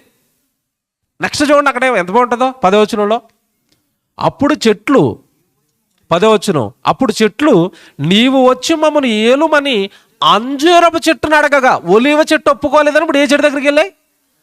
అంజూరపు చెట్టు. ఇప్పుడు అంజూరపు చెట్టు చూడండి ఏమంటుందో. అంజూరపు చెట్టు దగ్గరికి వెళ్ళగా అంజూరపు చెట్టు చెట్ల మీద రాజునయ్యుండి ఇటు అటు ఊగుటకు నా మాధుర్యమును నా మంచి ఫలములను నేను ఇయ్యక మానుదునా అని వాటితో నేను. చూసారు ఇది ఎంత మంచి ఆన్సర్ ఇచ్చిందో. అంజూరపు పండు మీకు బెంగళూరులో బాగా దొరుకుతాయి నాకు తెలిసి. ఎలాగుంటాయి? అంజూరపు పండు తింటే ఎలాగుంటుందండి? మంచి మాధుర్యం కలిగిన మంచి ఫలాలు నేను నరులకి ఇవ్వడానికి పుడితే మీరేంటి రాజుని చేస్తానంటున్నారు. ఏమంటే ఇవన్నీ ఎక్కడో కనెక్ట్ అవుతూ ఉంటాయి మీకు. చివరిలో బాగా బైబిల్ చదువుతున్న వాళ్ళు అయితే మీకు ఇవన్నీ ఎవరో ఒకరి జీవితాన్ని కనెక్ట్ అవుతూ ఉంటాయి. చివరిలో చెప్తాను ఇవన్నీ గుర్తుపెట్టుకోండి. రాజును చేస్తానంటే ఒలివ చెట్టు ఒప్పుకోలేదు, రాజును చేస్తానంటే అంజూరపు చెట్టు కూడా ఒప్పుకోలేదు. నేను మంచి మాధుర్యం కలిగిన ఫలాలు నరులకు ఇవ్వడానికి పుట్టాను, నేను అవిస్తాను తప్ప మీరు చెప్తున్న పని మాత్రం నేను చేయను. ఇక చివరికి ఇది ఒప్పుకోలేదని ప్రయత్నాలు మానటం లేదు చెట్లు. చివరికి మళ్ళా ద్రాక్ష తీగ దగ్గరికి వెళ్ళి, ద్రాక్ష తీగ మరి పెద్ద పెద్ద చెట్ల దగ్గరికి వెళ్ళాము, వాళ్ళు ఒప్పుకోలేదు, మరి నువ్వు తీగవు కదా, నువ్వేమన్నా కొంచెం మరి రాజరికం చేస్తానంటే నీకు ఇచ్చేస్తాం ఆ పోస్ట్ అంటే ఇది అంటుంది. ద్రాక్షవల్లి ఏమంటుంది చూడండి. ద్రాక్షవల్లి దేవునిని మానవులను సంతోషపెట్టు నా ద్రాక్షారసమును ఇయ్యక మాని చెట్ల మీద రాజునయ్యుండి ఇటు అటు ఊగుటకు నేను వచ్చింది. ప్రతిదీ ఒక ఆన్సర్ చెప్తుంది చూసారా. ఇటు అటు ఇటు అటు ఇటు అటు ఊగడానికా నేను పుట్టింది? దేవుడి కోసం పని చేయడానికా? మనం ఏం చేస్తున్నాం చెప్పండి? బెంగళూరు, కర్నూలు, ఏమంటే అనంతపురం, ఆంధ్ర ఓ తిరగటమే ఏ దేవుడి పని మీద. పెళ్ళిళ్ళకి, ఉద్యోగాలకి, వ్యాపారాలకి, సంపాదనలకి, బంధువుల దగ్గరికి ఓ తిరుగుతున్నారండి. చెట్లు అంటున్నాయి, నేమో తిరగం, పని చేస్తాం మేము. మనిషి అంటున్నాడు ఊరు మీద పడి తిరగటమే నాకు ఆనందం. జాన్సన్ అన్న ఈ బెంగళూరు వచ్చినప్పుడు ఒక వీడియో చేసినండి, ఇప్పటికీ వైరల్ అవుతూ ఉంటుంది. అది నవ్వుకుంటాం ఆ వీడియో చూసినప్పుడు అలా మేము. జాన్సన్ అనే వీడియో చూసారా? పాట పాడాడు ఆయన. బెంగళూరులో ఉన్నారు కదా, షాపింగ్లంపా తిరుగుతున్నారా, ఊర్లంపా తిరుగుతున్నారా, బాబోయ్ మీ బెంగళూరు అన్నాడు. గుర్తుందా? తిరగడానికి కాదండి, ఊరి మీద పడి తిరగడానికి కాదండి మనిషి పుట్టింది, దేవుడి కోసం తిరగాలి. దేవుడు వాక్యం పట్టుకుని తిరగాలి, దేవుడు పని నిమిత్తమై తిరగాలి. అసలు మేము పని చేస్తాం తప్ప ఎటు తిరగనట్టనే చెట్లు. ఇప్పుడు చెప్పండి, చెట్లకు దేవుడు తెలుసా, మనకి దేవుడు తెలుసా? చెట్లకు బాగా తెలుసు. ఈ ద్రాక్షవల్లి తీగ కొట్టిన డైలాగ్ ఎలాగుందంటే, చెట్లను మానవులను అలాగే దేవునిని నా ద్రాక్షారసం వలన నేను సంతోషపెట్టడానికి పుట్టాను తప్ప చెట్ల మీద రాజునయ్యండి ఇటు అటు ఊగుటకు నేను రాను. నాకు ఎక్స్ట్రా పనులు చెప్పకండి. దేవుడు నన్ను ఎందుకు పుట్టించాడో ఆ పని చేస్తాను. ద్రాక్షరసం ఇమ్మని పుట్టించాడు, దట్స్ ఇట్. నాకు ఏ పని చెప్పకండి అంటుంది అది. మనిషి అలాగ అంటాడండి? నేను దేవుడి పనికే పుట్టాను, నాకు దేవుడి పని తప్ప ఏ పని చెప్పకండి అంటాడా? దేవుడి పని తప్ప అన్ని పనులు చెప్పండి అంటాడు మనిషి.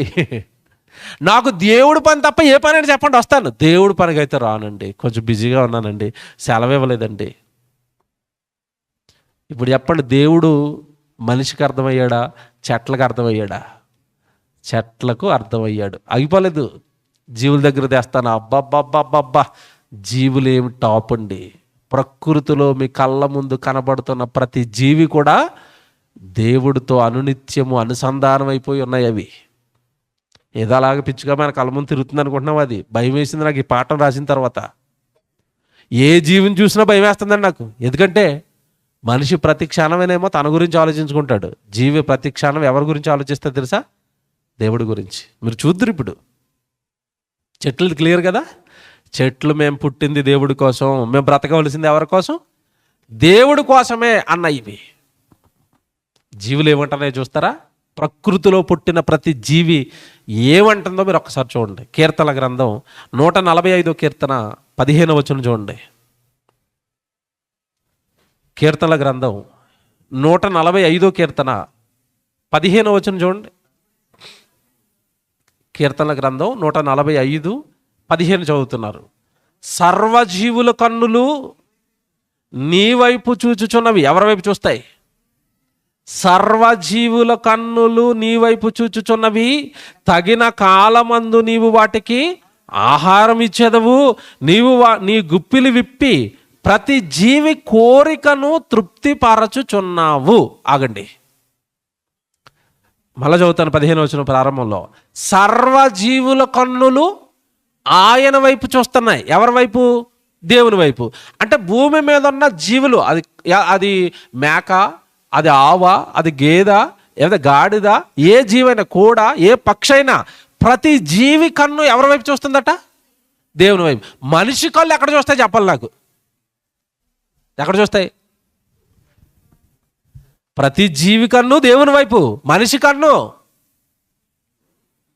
తిండి వైపు, బంగారం వైపు, బట్టల వైపు, సుఖాల వైపు, బంధువుల వైపు, చుట్టాల వైపు, పిల్లల వైపు. ఏ మనిషి కన్నైనా ఏమంటే మనుషుల కన్నులు దేవుని వైపు చూస్తాయా? దేవుడు ఎటుంటాడు చెప్పండి? దేవుడు ఎక్కడ ఉన్నాడు చెప్పండి? పరలోకంలో ఉన్నాడు. చూస్తే ఎటు చూడాలి మనిషి? యేసుక్రీస్తుల వారు ప్రార్థన చేసినప్పుడు ఏమని ప్రార్థన చేశాడు? ఆకాశం వైపు కన్నులెత్తి పరలోకమందున్న మా తండ్రి. పైకి చూడమన్నాడు యేసుప్రభు, అది చెప్పాడు, జీవులు అదే చెప్తున్నాయి. కానీ మన కన్ను పైకి చూస్తుందా, ఎప్పుడు కిందే చూస్తుందా? ఈ మట్టినే ఎప్పుడు, ఈ లోకాన్ని తప్ప పైకి ఎప్పుడు చూసింది చెప్పండి? మనిషి ఆలోచన కానీ మనిషి కన్ను కానీ పైకి ఎప్పుడైతే వెళ్ళిందో మనిషి బాగుపడటం ప్రారంభమవుతాడు. మళ్ళీ చెప్తున్నాను, ఇది అండర్లైన్ చేసుకోండి. మీ కళ్ళు ఎప్పుడైతే దేవుని వైపు చూడటం ప్రారంభించాయో అప్పటి నుండి మీ జీవితం బాగుపడుతుందని అర్థం. పైకి చూస్తున్నారనుకోండి, పక్కడితో గొడవలు ఉంటాయా? ఉండవు. పైకి చూస్తున్నారనుకోండి, ధనం మీద ఆశ ఉంటుందా? ఉండదు. పైకి చూస్తున్నారనుకోండి, చావు అంటే భయం ఉంటుందా? ఉండవు. ఎప్పుడు ఉండవు ఇవన్నీ? పైకి చూస్తున్నప్పుడు. ఎంత వాక్యం చెప్పినా మనం పైకి చూస్తామా, కిందే చూస్తామా? ప్రసంగం చెప్పినంతసేపు పైకి, ప్రసంగం అయిపోయి బయటికి వెళ్ళంగానే మళ్ళీ కిందకే. నేల చూపులు కిందకేనండి, కిందకే. ఈ భూమే, ఈ మనుషులే, ఈ జీవితమే, 60-70 ఏళ్ళు ఈ లోకంలో సుఖభోగాలే తప్ప పరలోకంలో ఉన్న దేవుడు కన్ను ఎప్పుడు చూస్తుంది చెప్పండి? పైకి చూడటం లేదండి, చూడలేదు. కానీ ప్రతి జీవి కన్ను ఎక్కడ చూస్తుందట? పైకి.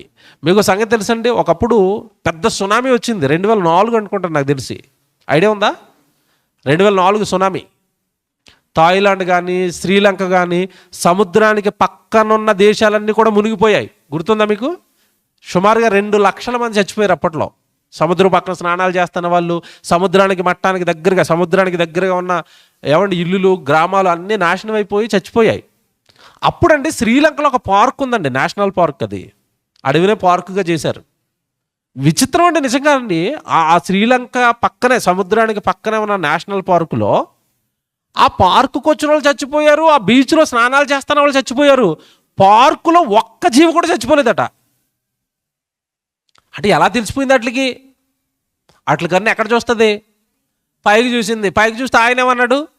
సునామీ వస్తుంది, సర్దుకోండి అన్నాడు. ఈ స్నానాలు చేసి కూడా అక్కడే స్నానం చేస్తున్నాడు, ఇవి సర్దుకున్నాయి. ఇవన్నీ సర్దుకోనండి ఎత్తైన స్థలానికి వెళ్ళిపోయినాయండి. ఒక్క జీవి లేదట, ఒక ఏనుగు లేదట, ఒక పక్షి లేదట, అన్ని ఎత్తైన స్థలానికి వెళ్ళిపోయినట్టండి. మనుషులు మాత్రం అక్కడ నీటిలో మునిగి చచ్చిపోయారండి. జీవి పైకి చూస్తుంది, మనిషి సముద్రం చూసి వీడు చచ్చిపోయాడు. అది పైకి చూసింది, ఇన్ఫర్మేషన్ ఇచ్చేసాడు దేవుడు. సునామీ తెస్తున్నాను, మీరు సర్దుకోండి అన్నాడు. విచిత్రం అండి, ఏనుగులు గాండ్రించుకుంటూ వెళ్ళిపోయినాయట పైకి. ఈ పిచ్చోళ్ళు అనుకుంటున్నారు ఎందుకో ఏడుతున్నాయి ఇవి అనుకున్నారు వీళ్ళు. వాటికి సర్వం కనెక్షన్ ఎవరితో? దేవుడితో. మీకు విషయం తెలుసండి, జీవులు మనుషులను పట్టించుకోవండి. కుక్క చూడండి ఇంటి ముందుకు వస్తుందండి, అన్నం వేస్తాడేమోనని ధీరంగా ఇలా చూస్తుంది. ఎవరో ముద్ద వేస్తావా అన్నట్టుగా అడుగుతుంది. అది లోపల దాని భాష మనకు తెలియదు కానీ ఎవరో ముద్ద వేస్తావా అని అడుగుతుంది. ఈడు కర్రించుకుని ఛీ అనగానే పోరా నువ్వు కాకపోతే ఇంకొకటి అనుకుని వెళ్ళిపోద్ది. అంతే తప్ప బాబు నాకు అన్నం వేయండి మీరు లేకపోతే బతకలేనండి అంటదా కుక్క? మనిషి ఉద్యోగానికి వెళ్తాడు, నీ ఉద్యోగం తీసేస్తానరా అన్నాడు అనుకోండి, బాస్ దగ్గర ఏమంటాడు? సార్ నేను బతకలేనండి మీరు ఉద్యోగం కుక్క ఎప్పుడైనా బతిమాలిందండి ఎవరినైనా? సూపర్ అండి అవి. ఎవరిని బతిమాలమవి? పోరా నువ్వు కాకపోతే ఇంకొకటి తెట్టిస్తాడు. నా చూపు ఎక్కడుంది? పైన. నీ చూపు ఎక్కడుంది? నీ బాస్ తప్ప, నీ జీవితం, నీ బతుకు తప్ప నీకు ఎక్కడ పైకి చూడవు కదా. యేసుప్రభు చెప్పాడు ఇది మత్తయి సువార్త 6వ అధ్యాయంలో ఏమని? ఆకాశ పక్షులను చూడుడి, అవి విత్తవు, కోయవు, కొట్లలో కూర్చుకొనవు, అయినను మీ పరలోకపు తండ్రి వాటిని పెంచి పోషిస్తున్నాడు. వాటికంటే మీరు బహుశ్రేష్ఠులు కారా? నమ్మితే మిమ్మల్ని కూడా పోషిస్తాడు. అవి నమ్ముతాయి, మీరు నమ్మరనేసాడు అనడా? పక్షులు నమ్ముతున్నాయి, దేవుడు పోషిస్తున్నాడు, మీరు నమ్ముతారేటి? సెమినార్ ఉంది రండి వాక్యం నేర్చుకుంది కానీ దినమంతా అంటే మీలో సెలవు పట్టి వచ్చిన భక్తులు కొద్దిమందే, మిగతా భక్తులు ఏరి రాలేదు. వాళ్ళు ఎందుకు రాలేదు చెప్పండి? ఎక్కడున్నారు చెప్పండి? ఇప్పుడు ఎక్కడున్నారు వాళ్ళు? డ్యూటీలో ఉన్నారు. డ్యూటీ ఎందుకు మానలే చెప్పండి? దేవుడి కోసం. మానేస్తే ఎలాగండి మరి? జీతం 1000 రూపాయలు కట్ అయిపోద్ది కదా, నెలాఖరు జీతం వచ్చేసరికి శాలరీలో 1000 రూపాయలు తగ్గిపోద్ది కదా. అంటే ఇప్పుడు జీతమా దేవుడా అంటే ఎటువైపు మొగ్గేస్తారు వాళ్ళు? ఆల్వేస్ జీతమే, ఆల్వేస్ డబ్బే, ఆల్వేస్ తిండే.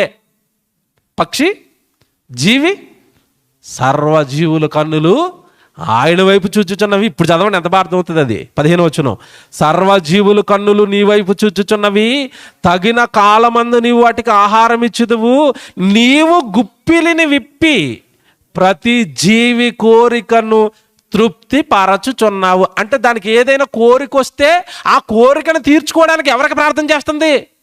దేవుడికి. మనిషి కోరికలు తీర్చుకోవడానికి దేవుడికి ఏమైనా ప్రార్థన చేస్తాడా? మనిషిలో ఉన్న ఆలోచనలు నెరవేర్చుకోవడం, దేవా ఇది కొంచెం తీర్చండి తండ్రి అంటే దేవుడి మీద ఆధారపడతాడా మనిషి? లేదండి. ఉద్యోగాన్ని నమ్ముకుంటాడు, చదువుని నమ్ముకుంటాడు, తన దేహాన్ని నమ్ముకుంటాడు, లేదా బంధువులు నమ్ముతాడు. మనిషి అండి దేవుణ్ణి నమ్ముతాడా? జీవి నమ్మినంత బాగా దేవుణ్ణి నమ్ముతాడా? సర్వం మాకు దేవుడే, మమ్మల్ని పుట్టించింది దేవుడే, మమ్మల్ని పెంచేది కూడా దేవుడే, మాకు ఏదైనా అవసరం వస్తే అవసరాలు తీర్చేది కూడా దేవుడే. ఎవడి విషయం అండి యేసుప్రభు క్లియర్గా చెప్పినా మనకు అర్థం అవ్వలేదు. మత్తయి సువార్త 6వ అధ్యాయంలో ప్రార్థన చేసేటప్పుడు ఏమన్నాడు? మీకు అక్కరగా ఉన్నవేవో నాకు తెలుసు, వాటి గురించి మీరు నన్ను అడగవలసిన అవసరత లేదు అన్నాడు. అక్కరలో నాకు తెలుసు, అవసరత నాకు తెలుసు అన్నాడు. ఎంతమందికి యేసుప్రభు దేవుడు అర్థమయ్యాడు చెప్పండి? అక్కరల కోసం, అవసరతల కోసమే దేవుడి సన్నిధికి వచ్చే వాళ్ళు ఉన్నారు ఇప్పటికీ. అంతే తప్ప దేవుడి మీద ప్రేమతో వచ్చారా? దేవుడు నన్ను కన్నాడు, దేవుడు వాక్యం నేర్చుకోవాలి, దేవుడి కోసం నేను ఉపయోగపడాలి, నా జీవితం దేవుడిది కదా అని ఒక ఒలివ చెట్టు ఆలోచించినట్టుగా, లేదంటే ఒక ద్రాక్ష చెట్టు ఆలోచించినట్టుగా, ఒక అంజూరపు చెట్టు ఆలోచించినట్టుగా నేను దేవుడి కోసం పుట్టాను, దేవుడు వాక్యం నేర్చుకోవడానికి వెళ్ళాలి, ప్రసంగాలు వింటే నాలో భక్తి పెరుగుతుంది, విశ్వాసం పెరుగుతుంది, నేను దేవుడి కోసం ఉపయోగపడతాను, దేవుడు నా జీవితాన్ని నడిపిస్తాడు అని ఒక జీవి దేవుడిని ఎరిగినట్టుగా, ఒక చెట్టు దేవుడిని ఎరిగినట్టుగా మనిషి దేవుడిని ఎరిగాడా? అసలు మనిషికి ఇంత గొప్పగా దేవుడు అర్థమయ్యాడా? సర్వం ఆయనేనన్న సంగతి మనిషికి అర్థమైందా? మీరు చెప్పండి ఇప్పుడు. లేదండి. 104 కీర్తన ఎంత బాగున్నాయి చూడండి, జీవులు చెప్తాను ఇప్పుడు. 104 కీర్తన అందరు తీయండి, 21 వచనానికి రండి. 104 కీర్తన 21.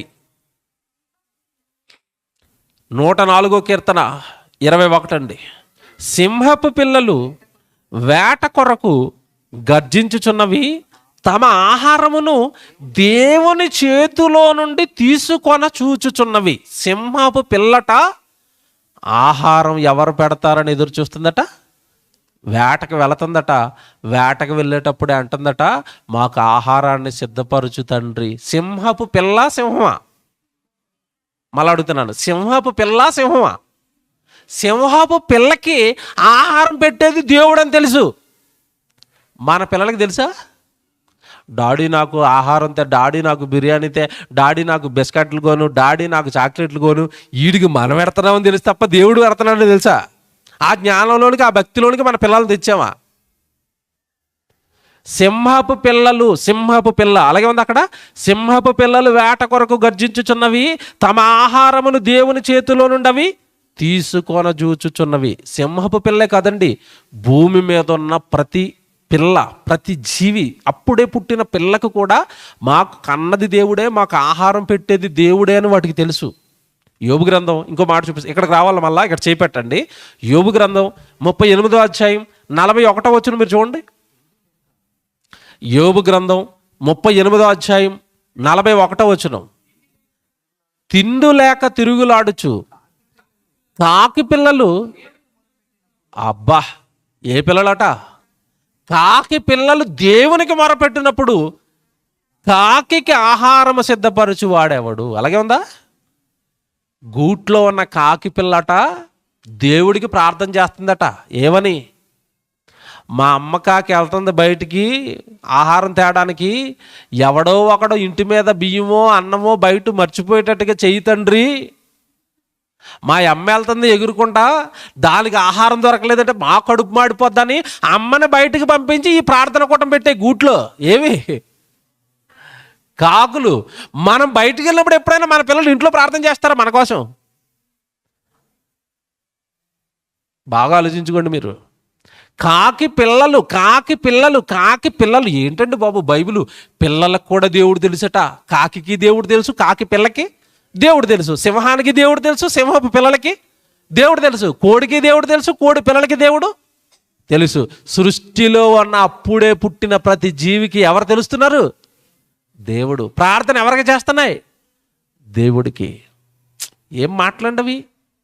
కాకి పిల్ల ప్రార్థన, సింహపు పిల్ల ప్రార్థన, దేవుడే మాకు ఆహారం పెడతాడు, మమ్మల్ని కన్నదాయనే, మమ్మల్ని పెంచేదాయనే. తల్లి నమ్ముకోవట్లేదు చూసారు అవి. మీ పిల్లల్ని అడగండి ఇప్పుడు, బాబు మిమ్మల్ని ఎవరు పుట్టించారు బాబు అని మీ ఊడిని అడగండి.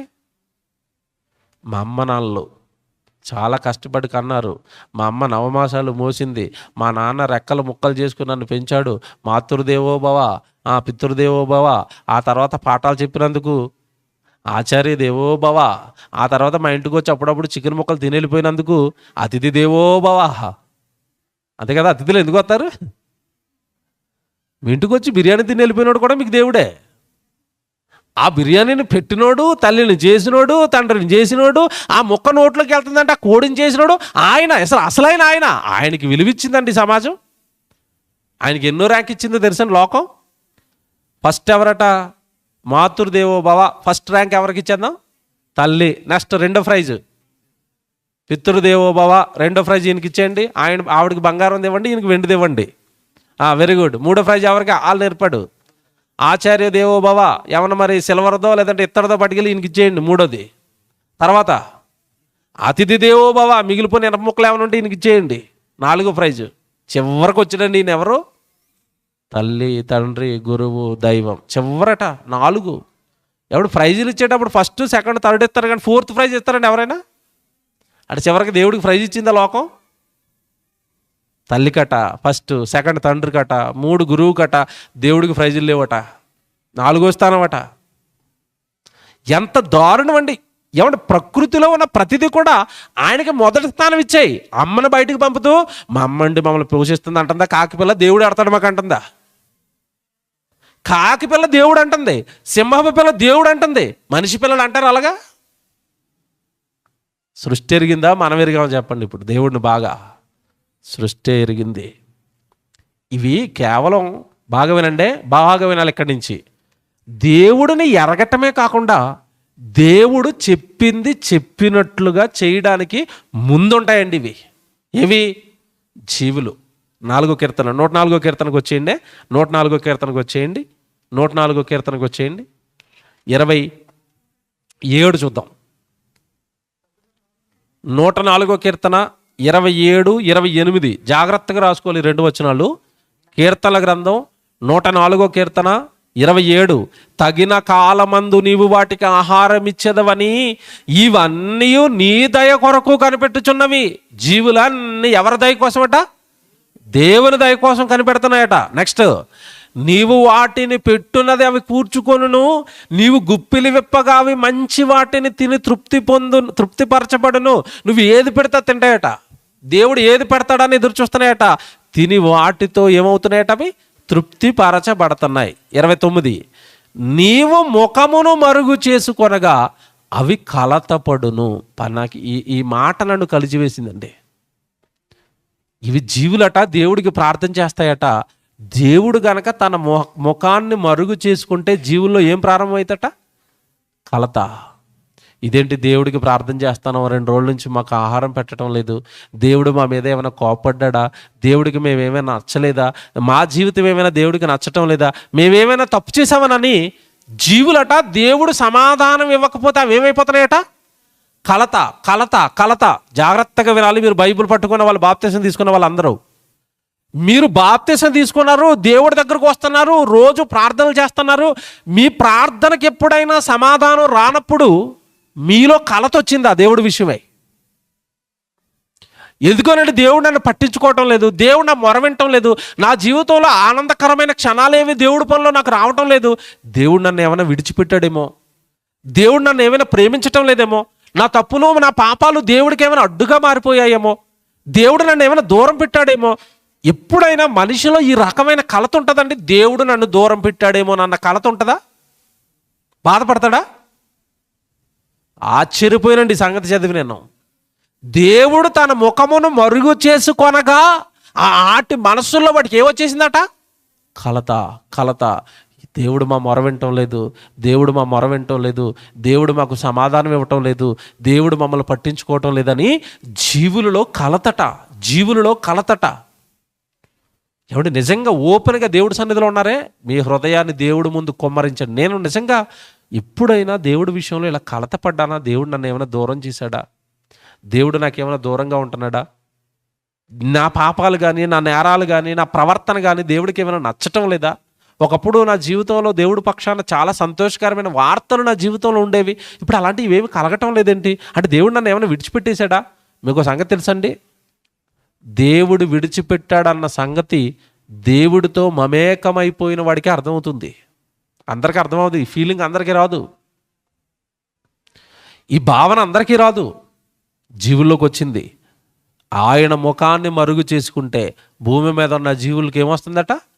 కలత, కలత, కలత. దేవుడు మా మొర వినటం లేదు, మమ్మల్ని పట్టించుకోవటం లేదు, కలత. మనిషిని దేవుడు ఎన్నోసార్లు గద్దించాడు, హెచ్చరించాడు, మారు అన్నాడు. మారు అని ఎన్నిసార్లు చెప్పినా దేవుడు విడిచిపెట్టాడు. అలా విడిచిపెట్టిన వాడు ఎవరికైనా కలత వస్తుందంటే వినపోతే ఏముందండి, నా ప్రార్థన వింటం లేదు కదా, నా ప్రార్థన వింటం లేదు కాబట్టి నేను రికమెండేషన్కి వెళ్తాను. ఎవరి ద్వారా రికమెండేషన్? ఇప్పుడు సేవకుడి ద్వారా. అయ్యగారు కొంచెం మా కోసం ప్రార్థన చేయండి, ఎందుకో మరి మేము ప్రార్థన చేస్తున్నాం కానీ మాకు రిప్లై రావట్లేదండి అంటే దేవుడు ఆల్రెడీ మమ్మల్ని పక్కకి గంటేశాడండి. కొంచెం మా పక్షాన్ని మీరు ప్రార్థన చేయండి, రికమెండేషన్ ఎట్టేస్తున్నారా? నీ మొర ఎందుకు వినటం లేదు? నీకు సమాధానం ఎందుకు ఇవ్వటం లేదు? నీ భక్తిలో ఏదో లోపం ఉంది, నీ ప్రవర్తనలో ఏదో లోపం ఉంది, నీ మాటలలో ఏదో లోపం ఉంది, నీ భక్తి జీవితంలో ఏదో తేడా జరుగుతుంది. దేవుడు నిన్ను పక్కకు పెడుతున్నాడు అంటే జీవులలో ఉన్న కలత మనుషులలో ఉందా? దేవుడు పక్కకు పెడితే కలత పడాలి. దేవుడు పక్కకు పెడితే జీవితం నాశనం అయిపోతుంది. దేవుడు పక్కకు పెడితే భూమి మీద దిక్కులేని వాళ్ళం అయిపోతామని జీవికి వచ్చిన జ్ఞానం మనిషికి వచ్చిందా? మీరు చెప్పండి. మనిషిలో ఉందా ఈ కలత? కలతట, కలత పదం చూసారా? కలత. ఈ కలత అంటే అర్థం తెలుసండి మీకు? మీకు ఇది అర్థమవుతుంది. ఉదాహరణ చెప్తాను. ఇప్పుడు భార్య భర్తలు ప్రేమగా ఉంటారండి, చాలా బాగుంటారు ఇద్దరు. ఎవడు ప్రతిరోజు భర్త ఇంటికి రాగానే అమ్మ బాగున్నావు అంటున్నాడు, పలకరిస్తున్నాడు, నవ్వుతూ మాట్లాడుతున్నాడు, చక్కగా పలకరిస్తున్నాడు, ఏమైనా కావాలా అంటున్నాడు, ఏమన్నా అంత బాగుంది. ఇప్పుడు ఏమి కలత ఉంటుందండి భార్యలో? అలా రోజు ప్రేమగా మాట్లాడే భర్త ఓ రోజు సాయంత్రం వచ్చాడు సీరియస్గా, ఏమండి బాగా వచ్చారా ఇంటికంటే మాట్లాడటం లేదు, డైరెక్ట్గా లోపలికి వెళ్ళిపోయాడు. బట్టలు మార్చుకుంటున్నాడు, అన్నం పెట్టాలా అన్నది, మాట్లాడటం లేదు, స్నానానికి వెళ్ళిపోయాడు. ఏమండి అన్నం పెట్టమంటారా అంటుంది, వద్దు అన్నాడు. అప్పుడు ఏం స్టార్ట్ అవుతుంది చెప్పండి? ఈవిళ్ళలో ఏం స్టార్ట్ అయింది? ఇదేంటండి రోజు బాగుండేవాడు ఈయన, ఏమన్నా అనేసామా? ఏమన్నా ఆయన అడిగింది ఇవ్వలేదా? పొద్దున్న ఏమన్నా కూరలో ఉప్పు ఎక్కువ వేసామా? లేదంటే రోజు కాకరకాయ వండుతున్నామని కోప్పడ్డా? లేదంటే ఏదో సరుకులు తెమ్మంటున్నాం రోజు అని బాధపడుతున్నామని మనసులో ఏమైనా పెట్టేసుకున్నాడా? ఆయన సరిగా మాట్లాడకపోతే భార్యలో ఏం స్టార్ట్ అవుతుంది? కలత. కలత. మాట్లాడటం లేదండి మా ఆయన. అలాగే భార్యలు అప్పుడప్పుడు అలుగుతారండి, ఇంకా బాబా ఆ ఘోష చెప్పుకోలేదండి భర్తలది. అయితే ఈ మగవాడైనా కాస్త గంటకో 2 గంటలకు ఓపెన్ అవుతారు తప్పండి బాబోయ్ ఈ పాషాణాలు ఓపెన్ అవ్వవు. అమ్మ చెప్పమ్మా, అమ్మ చెప్పమ్మా, అమ్మ చెప్పమ్మా. ఎంత మంచి భర్తలండి, బతిమాలుకుంటారు. ఏటమ్మా, ఏం చేశానమ్మా, ఏమనేసానమ్మా, నీకు ఏమైనా ఇవ్వలేదమ్మా చెప్పమ్మా అంటే. అలా మౌనవ్రతం. ఆవిడ మౌనవ్రతం వహిస్తుంటే ఈయనకి కలత లోపల ఏమైపోయిందో ఏమైపోయిందో ఏమైపోయిందో. లవర్స్ ఉంటారండి, డీప్ లవర్స్. వీళ్ళు అంటే ఫోను అక్కడ. ఏమండి పొద్దున్న లేస్తే ఫోను, మొఖం కడిగితే ఫోను, ఇడ్లీ తింటే ఫోను, సాంబార్ వేసుకుంటే ఫోను. ఈ ఫోన్లు సాంబార్కి, ఇడ్లీకి, కుక్కకి, నక్కకి అన్ని ఫోన్లు వచ్చేస్తానే సడన్గా ఒక రోజు అంతా ఫోన్ చేయలేదు అనుకోండి, ఆవిడ ఏం స్టార్ట్ అవుతుంది? ఏటు మరి మా లవర్ గారు ఏటు ఫోన్ చేయలేదు, ఫోన్ చేస్తానే ఎత్తట్లేదు అనుకోండి, ఏ స్టార్ట్ అవుతుంది చెప్పండి? దాన్నే అంటారు ఏమని? కలత. కలత. లవర్ ఫోన్ చేయకపోతే కలత, భార్య మాట్లాడకపోతే కలత, భర్త మాట్లాడకపోతే కలత, పిల్లలు కోపగించి అన్నం తినకుండా మంచం ఎక్కేస్తే కలత. దేవుడి విషయమైన కలత ఏమైనా ఉందా మనిషికి? ఉందా? దేవుడు నాతో మాట్లాడుతున్నాడా? దేవుడు నాతోనే ఉన్నాడా? దేవుడు నేను ప్రార్థన చేస్తుంటే నన్ను చూస్తున్నాడా? నా మొర వింటున్నాడా? నా భక్తి జీవితం దేవుడికి సరిపోతుందా? దేవుడు ఏమైనా నా మీద కోపగించాడా? ఈ కలత ఉంటుందండి మనిషికి. మీరు చెప్పండి, ఓపెన్గా ఉంటుందా? ఇప్పుడు చెప్పండి, జీవులకి దేవుడు అర్థమయ్యాడా, మనకి దేవుడు అర్థమయ్యాడా? ఆ పదం చదవండి. నిజంగా ఆశ్చర్యపోయినండి ఆ మాట చదివినండి. 29 నీవు ముఖమును మరుగు చేసుకొనగా అవి కలతపడును, నీవు వాటి ఊపిరిని తీసివేయినప్పుడు అవి ప్రాణములు విడిచి మంటిపోలగును. ఇప్పుడు దేవుడు ముఖం మరుగు చేసింది ఎందుకో తెలుసండి? జాగ్రత్తగా వినండి. దేవుడు ముఖాన్ని మరుగు చేశాడు, దేవుడు మాతో మాట్లాడటం లేదు అంటే దేవుడు మా ప్రాణాలు ఇచ్చేయమంటున్నాడు. కనుక దేవా మీరు ప్రాణాలు ఇచ్చేయమంటే మేము హాయిగా మీ కొరకు ఏమిచ్చేస్తాం? ప్రాణాలు ఇచ్చేస్తామని దేవుడి కోసం ప్రాణాలు ఇవ్వడానికి సిద్ధపడుతున్నాయి. ఏవి? జీవులు. ఆ పదం చూసారా? నీవు వాటి ఊపిరి తీసివేయినప్పుడు అవి వాడి ప్రాణములు విడిచి మంటిపాలగును. నువ్వు విడిచేయమంటే మా ప్రాణాలు విడిచేస్తాం తండ్రి. నువ్వు ప్రాణాలు ఇచ్చేయమంటే నీ కోసం మా ప్రాణాలు ఇచ్చేస్తాం తండ్రి. నువ్వు ఆహారం పెడితే బ్రతుకుతాం, నువ్వు తినమంటే తింటాం, నువ్వు జీవించమంటే జీవిస్తాం, నువ్వు చచ్చిపోమంటే చచ్చిపోతాం. ఇప్పుడు మనిషిని అడుగుతున్నాను నేను, మనిషి దగ్గరకు వస్తున్నాను నేను. మనిషితో కూడా దేవుడు ఇదే మాట చెప్పాడండి. చెప్పాడా? యేసుక్రీస్తుల వారు మన కోసం ఏం పెట్టాడు? ప్రాణం పెట్టాడు. ప్రాణం పెట్టి యేసుక్రీస్తుల వారిని నమ్మిన సహోదరులందరికీ యేసుక్రీస్తు ఏం చెప్పాడు? మీరు మీ సహోదరుల నిమిత్తం ప్రాణం పెట్టాలి అన్నాడు. ఏ మనిషి దేవుడి కోసం ప్రాణం పెట్టడానికి సిద్ధంగా ఉన్నాడు చెప్పండి? ఇప్పుడు ఏ మనిషి సిద్ధంగా ఉన్నాడు? జీవులు అంటున్నాయి, మేము నీ కోసం ప్రాణం విడవడానికైనా సరే మేము సిద్ధంగా. ఏమంటే అవి నోటి మాట కాదు, బైబిల్లో ఒక సందర్భాన్ని చూపిస్తాను ఇప్పుడు. వాహ్ అంటారు అంతే మీరు. జీవుల విషయంలో జీవులు ప్రాణం పెట్టడానికి సిద్ధంగా ఉంటాయి. దేవుడు ప్రాణం పెట్టమంటే పెడతాయి. ఎలాగండి మీరు చెప్తారంటారా? ఒక సందర్భం ఉందండి బైబిల్లో. ప్రారంభంలో మీకు ఒక సందర్భాన్ని జ్ఞాపకం చేశాను, ఫరో సందర్భాన్ని. ఫరో దగ్గరికి ఇశ్రాయేలును విడిపించడానికి మోషే వెళ్ళినప్పుడు వాడు యెహోవాను నేను ఎరగను అన్నాడు. దేవుడేంటో చూపించడానికి వాడి మీద ఏమంటే సుమారుగా 12-13 రకాల అద్భుతాలు సూచక్రియలు జరిగించాడు దేవుడు మోషే అహరోనుల ద్వారా. అందులో ఒక సందర్భం ఉంటుందండి 8వ అధ్యాయం నిర్గమకాండంలో. కప్పలు అనేవి ఫరో ఇంటి మీదకి, ఐగుప్తు మీదకి దేవుడు కప్పలను పంపించాడు. మీకు తెలుసు కదా, చాలా మందికి ఇది కప్పలను పంపించాడు కదా. కప్పలను పంపించినప్పుడు ఏం జరుగుతుందో మీరు జాగ్రత్తగా చూడాలి. నిర్గమకాండం 8వ అధ్యాయానికి రండి అందరూ. ప్రాణం ఎలా పెడుతున్నాయో చూపిస్తాను ఇప్పుడు నేను. 8వ అధ్యాయం 2వ వచనం చదవండి మొదట. నిర్గమకాండం 8వ అధ్యాయం 2వ వచనం అండి. నువ్వు వారిని పోనీయలని ఎడలా, ఇదిగో నేను నీ పొలిమేరలన్నిటినీ కూడా నేను దేనితో బాధిస్తాను? కప్పలతో బాధిస్తాను, కప్పలతో బాధిస్తాను అన్నాడు. నెక్స్ట్, ఏటిలో కప్పలు విస్తారముగా పుట్టును. అండర్లైన్ చేసుకుంటే ప్రతి పదం చాలా చాలా విషయం ఉంది ఇక్కడ. కప్పలు ఎక్కడ పుట్టాలట? ఏటిలో. ఏరు ఎక్కడ ఉంటా చెప్పండి? ఊరికి బయట ఉంటుందండి, అంతే కదా. ఏర్లు ఎక్కడ ఉంటాయి? ఊరికి బయట ఏరు పారుతూ ఉంటుంది. ఇప్పుడు కప్పలకి దేవుడు ఆజ్ఞాపించాడట, ఏటిలో కప్పలు పుట్టును. కప్పలు పుట్టాలని, కానీ పుట్టాయా? ఏటిలో పుట్టాయి. Very good. పుట్టిన కప్పలకి దేవుడు ఏమని చెప్తున్నాడు చూడండి. ఏటిలో విస్తారముగా కప్పలు పుట్టును. అవి నీ ఎంట, నీ పడక గదిలోనికి, నీ మంచము మీదకి, నీ సేవకుల ఇండ్లలోనికి, నీ జనముల మీదకి, నీ పొలములోనికి, నీ పిండు పిసుకు తొట్లలోనికి ఎక్కి వచ్చును. ఆ కప్పలు నీ మీదికి, నీ జనుల మీదికి, నీ సేవకులందరి మీదికి వచ్చునని యెహోవా సెలవిచ్చుచున్నాడని చెప్పాను. బాగా వినాలే. ఈ చదివిన భాగంలో ప్రతి చోట దేవుడు ఒక పదాన్ని ప్రయోగిస్తున్నాడు ఇక్కడ. ఏ పదం? నీ ఇండ్లలోనికి. అలాగే ఉంది అక్కడ. నీ ఇండ్లలోనికి, నీ సేవకుల ఇండ్లలోనికి, నీ జనుల పొలములోనికి, నీ పిండి పిసుగు తొట్లలోనికి ఎక్కివచ్చును. కప్పలు నీ జనుల మీదకి, నీ సేవకులందరి మీదకి వస్తాయి. ఏమండి, ఐగుప్తు దేశంలో ఇశ్రాయేలీలు ఉన్నారు, ఐగుప్తీలు ఉన్నారు. ఈ వెళుతున్న కప్పలట, ఏట్లో పుట్టిన కప్పలట కేవలం ఎవరి మీదకి వెళ్తాయట? ఐగుప్తీల మీదకే, ఐగుప్తీల ఇళ్లలోనికే, ఐగుప్తీల బెడ్రూమ్లోకే. మీకు అర్థం అవ్వాలంటే ఐగుప్తీల బెడ్రూమ్లోకే, ఐగుప్తీల కిచెన్లోకే. ఇక బెడ్రూమ్లో వంట చేద్దామంటే కప్పలే, ఇంట్లో పడుకుందామంటే కప్పలే, ఇంట్లో నడుద్దామంటే కప్పలే. ఇంకెక్కడ ఉంటారు చెప్పండి వాళ్ళు? మొత్తం ఇల్లంతా వాడిల్లే కాదు, ఫరో ఇల్లే కాదు, నీ ఇండ్లలోనికి, నీ సేవకుల ఇంట్లలోనికి, మొత్తం మీద. అంటే ఐగుప్తి దేశంలో ఉన్న ఐగుప్తీల ఇంట్లోకి, కిచెన్లోకి, మంచం మీదకి, ఎక్కడ చూసిన పొయ్యిలో కూడా, చివరికి పొయ్యి వెలిగిద్దామంటే పొయ్యిలో కూడా కప్పలే. ఓ మాట్లాడుతున్నాను మిమ్మల్ని ఇక్కడ జాగ్రత్తగా వినాలి. ఏటిలో కప్పలు పుట్టాలన్నాడు, కప్పలు పుట్టాయి. మీరు ఫరో ఇంటి మీదకి వెళ్ళగానే వెళ్ళాయి. ఎక్కడో మాట్లాడుతున్నానండి. కప్పలకి ఫరోగాడి ఇల్లేదో ఇశ్రాయేలు ఇల్లేదో తెలుసా? గుర్తుపట్టాయా? గుర్తుపట్టాయి కదండి. ఎవరింట్లో పడతాడు ఇంట్లోకి వెళ్ళిపోయా? ఫరో ఇంట్లోకి వెళ్ళాయా? అంటే ఎవరు దేవుని పిల్లలో, ఎవరు దేవుని నమ్మనోళ్ళో కప్పకి తెలుసా? తెలుసు. కుక్కకి తెలుసా? తెలుసు. మీ ఇంటి ముందు మీకు పాలు ఇస్తున్న గేదెకి తెలుసా?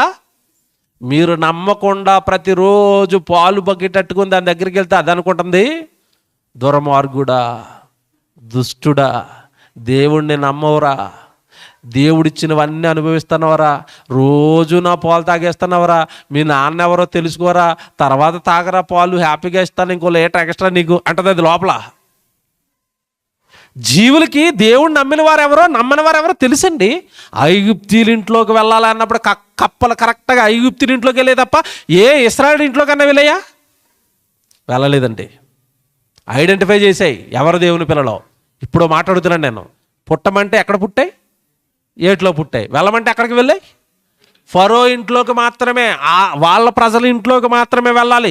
వెళ్ళి మీరు ఎక్కడ పడితే అక్కడ ఉంటానంటే కుదరదు. ఎక్కడికి వెళ్ళిపోవాలి? మంచం ఎక్కేయాలంటే మంచం ఎక్కేసాయి. పిండి పిసుకు తొట్టంటే అర్థం ఏంటంటే కిచెన్లో ఉన్న సామాన్లోకి కూడా వెళ్ళిపోయినాయి. బియ్యంలోకి, పప్పుల్లోకి, ఉప్పుల్లోకి, చింతపండులోకి, కారంలోకి ఏమున్నాయి వెళ్ళి కప్పలు. ఇంకా వంట ఎక్కడ చేస్తారు? పొయ్యిలు కదా, పొయ్యిలు ఏమున్నాయి? కప్పలు మొత్తం కప్పలమయం, మొత్తం కప్పలమయం, కప్పలు ఎటు చూసినా కప్పలే. అప్పుడు ఎవడు ఫరోగడికి ఇంకేం చేయాలో తెలియలేదు, దిగొచ్చాడు, మెట్టు దిగొచ్చి మోషే అహరోనులతో అంటున్నాడు, అయ్యా మీకు నమస్కారం, ఈ కప్పల దాటికి మేము తట్టుకోలేకపోతున్నాం, కొంచెం ఇవి మా దగ్గర నుంచి వెళ్ళిపోవాలని మీరు ప్రార్థన చేయండి. ప్రార్థన చేశాడా? చేశాడు. ప్రార్థన చేయగానే కప్పలు ఏం చేసేది తెలుసండి? ఏ మంచం మీద ఉన్న కప్ప ఆ మంచం మీదే ప్రాణం విడిచిందండి. 13 వచనం అక్కడ చూడండి ఎంత బాగుంటుందో. యెహోవా మోషే మాట చొప్పున చేశాను కనుక ఎండ్లలోనేమి వెలుపలనేమి పొలములోనేమి కప్పలు ఉండకుండా చచ్చిపోయాను. అంటలేం చేయండి. ఏట్లో పుట్టమంటే పుట్టాయండి, పొరోగాడి ఇంట్లోకి వెళ్ళమంటే వెళ్ళాయండి, అక్కడ చచ్చిపోమంటే కప్పేం సూపర్ అండి. పుట్టమంటే పుడతదట, చేయమన్న పని దేవుడు చేయమన్న పని చేస్తుందట. కప్ప వెళ్ళిపో పొరోగాడి ఇంటికంటే వెళ్ళి పడుకుంది మంచం మీద. పొరోగాడు మారిపోయాడు, కొంచెం నువ్వు చచ్చిపోవాలని, అక్కడ ఏమైపోయింది? చచ్చిపోయింది. దేవుడు మనిషికి చెప్పాడండి, నా గురించి భూమి మీదకి వెళ్ళు అన్నాడు, వచ్చాడు, నా గురించి చెప్పు అన్నాడు, చెప్పాలి. ఆ తర్వాత నీ ప్రాణాలు నా కోసం సజీవ యాగముగా మీ శరీరములు ఆయనకు సమర్పించుకున్నాడు. వాక్యం చదివాడు. ఎంతమంది దేహాలు దేవుడికి ఇస్తున్నారు చెప్పండి? ఈరోజు ఇస్తున్నారా? ఇప్పుడు చెప్పండి, కప్ప ఎరిగిందా? మనం ఎరిగాము దేవుడిని. కప్ప బెటరా మనం బెటరా? గేదె బెటరా మనం బెటరా? చెట్లు బెటరా మనం బెటరా? ప్రతి దాంట్లోనూ దేవుడి విషయంలో ఎవరు ముందున్నారు? సృష్టి. నా పాఠం ఏంటి? సృష్టికర్తను ఎరిగిన సృష్టి ఎరుగని మనిషి. ఏమండి, మనిషి దేనికైనా ముందుకు వస్తాడండి. ప్రాణం అంటే ముందుకు వస్తాడా? ఇది మీకు అర్థం అవ్వలేదేమో. యేసుక్రీస్తుల వారిని నమ్మిన, బైబిల్ పట్టుకున్న, ఇదిగో ఇలాంటి బైబిల్ సెమినార్లకు వచ్చిన కండలుగా నరికేస్తామని కత్తులు పట్టుకుని బయట ఒక 10 మంది ఉన్నారనుకోండి, రేపు ఎంతమంది సెమినార్కి వస్తారు మీలో? ఇక్కడికి వెళ్తున్నప్పుడు బెదిరిస్తున్నారు, ఈ రోజు వదిలేసాం, రేపు ఎవడైనా వచ్చాడా ఈ కత్తి పొట్టలో దూరిపోద్దని అక్కడ కత్తులు పట్టుకుని ఉన్నారనుకోండి, రేపు ఎంతమంది వస్తారు చెప్పండి సెమినార్కి? ప్రాణం ఇచ్చేయాలి దేవుడి కోసం అంటే ఎంతమంది వస్తారు? బ్రతుకుంటే బొలసోకులు తిని బతుకుతావు నాయన. సెమినార్కి వెళ్తే చంపేస్తారట, ఆ బైబిల్ పట్టుకుంటే చంపేస్తారట, ప్రాణం ఇస్తారట. ఎవడ దేవుడి కోసం ప్రాణాలు ఇస్తారండి? కప్పలు ఇచ్చాయా? ఇవ్వలేదా? ఇచ్చాయి. ప్రతిరోజు మీరు చికెన్గా ప్రతి ఆదివారం చికెన్ తినేస్తున్నారంటే కోడి మీకోసం చస్తుందా? చావట్లేదా? చస్తుంది. మటన్ తిన్నారంటే మేక చచ్చిపోయిందా? చావలేదా? చచ్చింది. ప్రాణాలు ఇస్తున్నా, అవి బెటరా? పైన భక్తి చేస్తున్నా మనం బెటరా? దేవుడికి చెప్పండి, ఏవి బెటరు? ఏ జీవులండి. నేను ఈ పాఠం రాసినప్పటి నుంచి, చదివినప్పటి నుంచి, అంటే కప్ప గెంతుతుంటే దాన్ని చూస్తుంటేనండి భయం వేసేస్తుంది. కప్ప నీకు ఒక నమస్కారం, మీ బ్రతుకు ఒక నమస్కారం, మీ ఆలోచనలకు ఒక నమస్కారం. మీ కళ్ళన్నా ఆయన వైపే. ఆయన ఎక్కడికి వెళ్ళమంటే అక్కడికి వెళ్తారు, ఆయన చచ్చిపోమంటే చచ్చిపోతారు. మేమేంటో ఈ లోకంలో రంగురంగుల లోకంలో పడిపోయి ఆయన మర్చిపోయి మా ఇష్టానుసారం బతికేస్తున్నాం. నీ భక్తికి ఒక నమస్కారం. ఎవరికి నమస్కారం పెట్టాలి మనిషి? అందుకే బైబిల్లో దేవుడు మాట రాశాడు, మీ అందరికీ తెలుసు, మృగములను విచారించుము అవి నీకు బోధించును, జీవులను విచారించు చాలా భక్తి నేర్పిస్తాయి అవి, నీకు భక్తి నేర్పిస్తాయి అవి. మనుషులు ఎక్కడుందండి ఇంత భక్తి? బైబిల్ పట్టుకున్నాను అంటున్నాడు, బాప్తిసం తీసుకున్నాను అంటున్నాడు, యేసుప్రభు నా కొరకు చచ్చిపోయాడు అంటాడు. ఇవన్నీ పైన గాలి మాటలు తప్ప కరెక్ట్గా దేవుడి కోసం ఏదైనా చెయ్యాలనేసరికి మా వల్ల అవదండి, ఎస్కేప్ అయిపోతూ ఉంటాడు.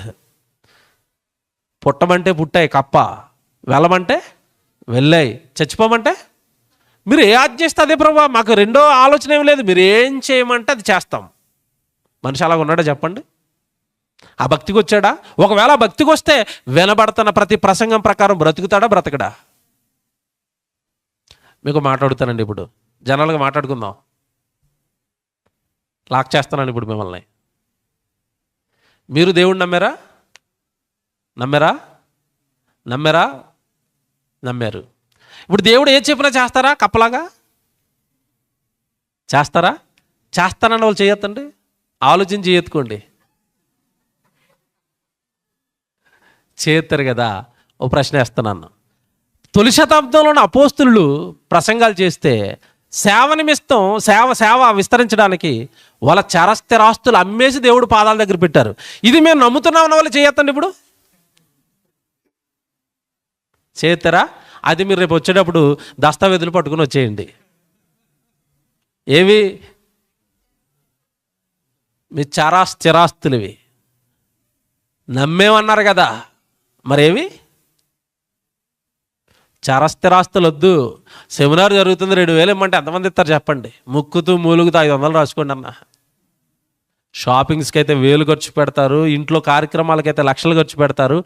దేవుడి దగ్గరికి వచ్చేసరికి ఏదండి మనకి భక్తి? ఏది?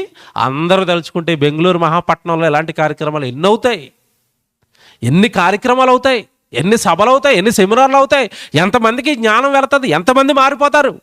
మనకెక్కడొచ్చిందంటే భక్తి? నేను ఇవ్వాలి, పెట్టాలి, చెయ్యాలి. కప్పలే అంత గొప్పగా బ్రతికితే నా బతికేటి కప్ప కంటే దారుణంగా ఉంది కదా అని ఎవడని సిగ్గుపడుతున్నాడండి ఈరోజు కప్పని చూసి. ప్రాణాలు పెట్టిన కప్ప బెటరా మనం బెటరా చెప్పండి? ఇప్పుడు ఓపెన్గా మాట్లాడుకుందాం. ఇప్పుడు ఏమంటే పునరుత్థానంలో నిలబడితే కప్ప నిలబడింది, నువ్వు నిలబడ్డావు. కప్ప ఏమంటుంది? కాళ్ళు రగరేసుకుని ప్రాణాలు పెట్టాను ఇక్కడ అంటది. నువ్వేమంటావు? 500 కూడా ఇవ్వలేదు ప్రభా నేను. చిచ్చి కప్ప బెటర్ కదరా నీకు అంటే అంటాడా? నీకంటే కుక్క బెటర్ కదరా, నీకంటే గేదె బెటర్ కదరా, దాని జీవితకాలం అంతా సేవ చేసింది కదరా, నీకు గొప్ప జీవితాన్ని ఇచ్చాను కదా వాటికంటే. నువ్వు ఇందాక ప్రారంభంలో చెప్పాను కదా, మన లైఫ్ బాగుందా ఆట లైఫ్ బాగుందా? అవి ఏవి అనుభవించకపోయినా దేవుడు అంటే అంత పిచ్చి ఏంటండి వాటికి? మనం అన్నీ అనుభవిస్తూ మనకు లేదేటండి దేవుడి మీద ఎంత పిచ్చి ఉందా? దేవుడి మీద ఎంత పిచ్చి ఉందా? దేవుడి మీద ఎంత ప్రేమ ఉందా? వాటికి ఉన్నంత ప్రేమ ఉందా దేవుడి మీద? అన్నీ అనుభవిస్తున్నాం. మళ్ళీ సకల సౌకర్యాలు, సకల రకాల తిండులు, వసతులు అన్నీ ఉన్నాయి, అన్నీ ఇచ్చాడు. వాటికంటే నిన్ను గొప్పగా చేశాడు. నీకెక్కడుంది అంత ప్రేమ దేవుడి మీద? నీకెక్కడుంది అంత గౌరవం ఆయన మాట మీద, ఆయన వాక్యం మీద? సృష్టికర్తను ఎరిగిన సృష్టి, ఎరుగని మనిషి. మనం ఎరగలేదని నేనంటాం కాదు, దేవుడు అన్నాడు బైబిల్లో. అది చూసుకుని ముగించేసుకుందాం. తీతుకు రాసిన పత్రిక 1వ అధ్యాయం 16వ వచనం. తీతుకు రాసిన పత్రిక 1వ అధ్యాయం 16వ వచనం అండి.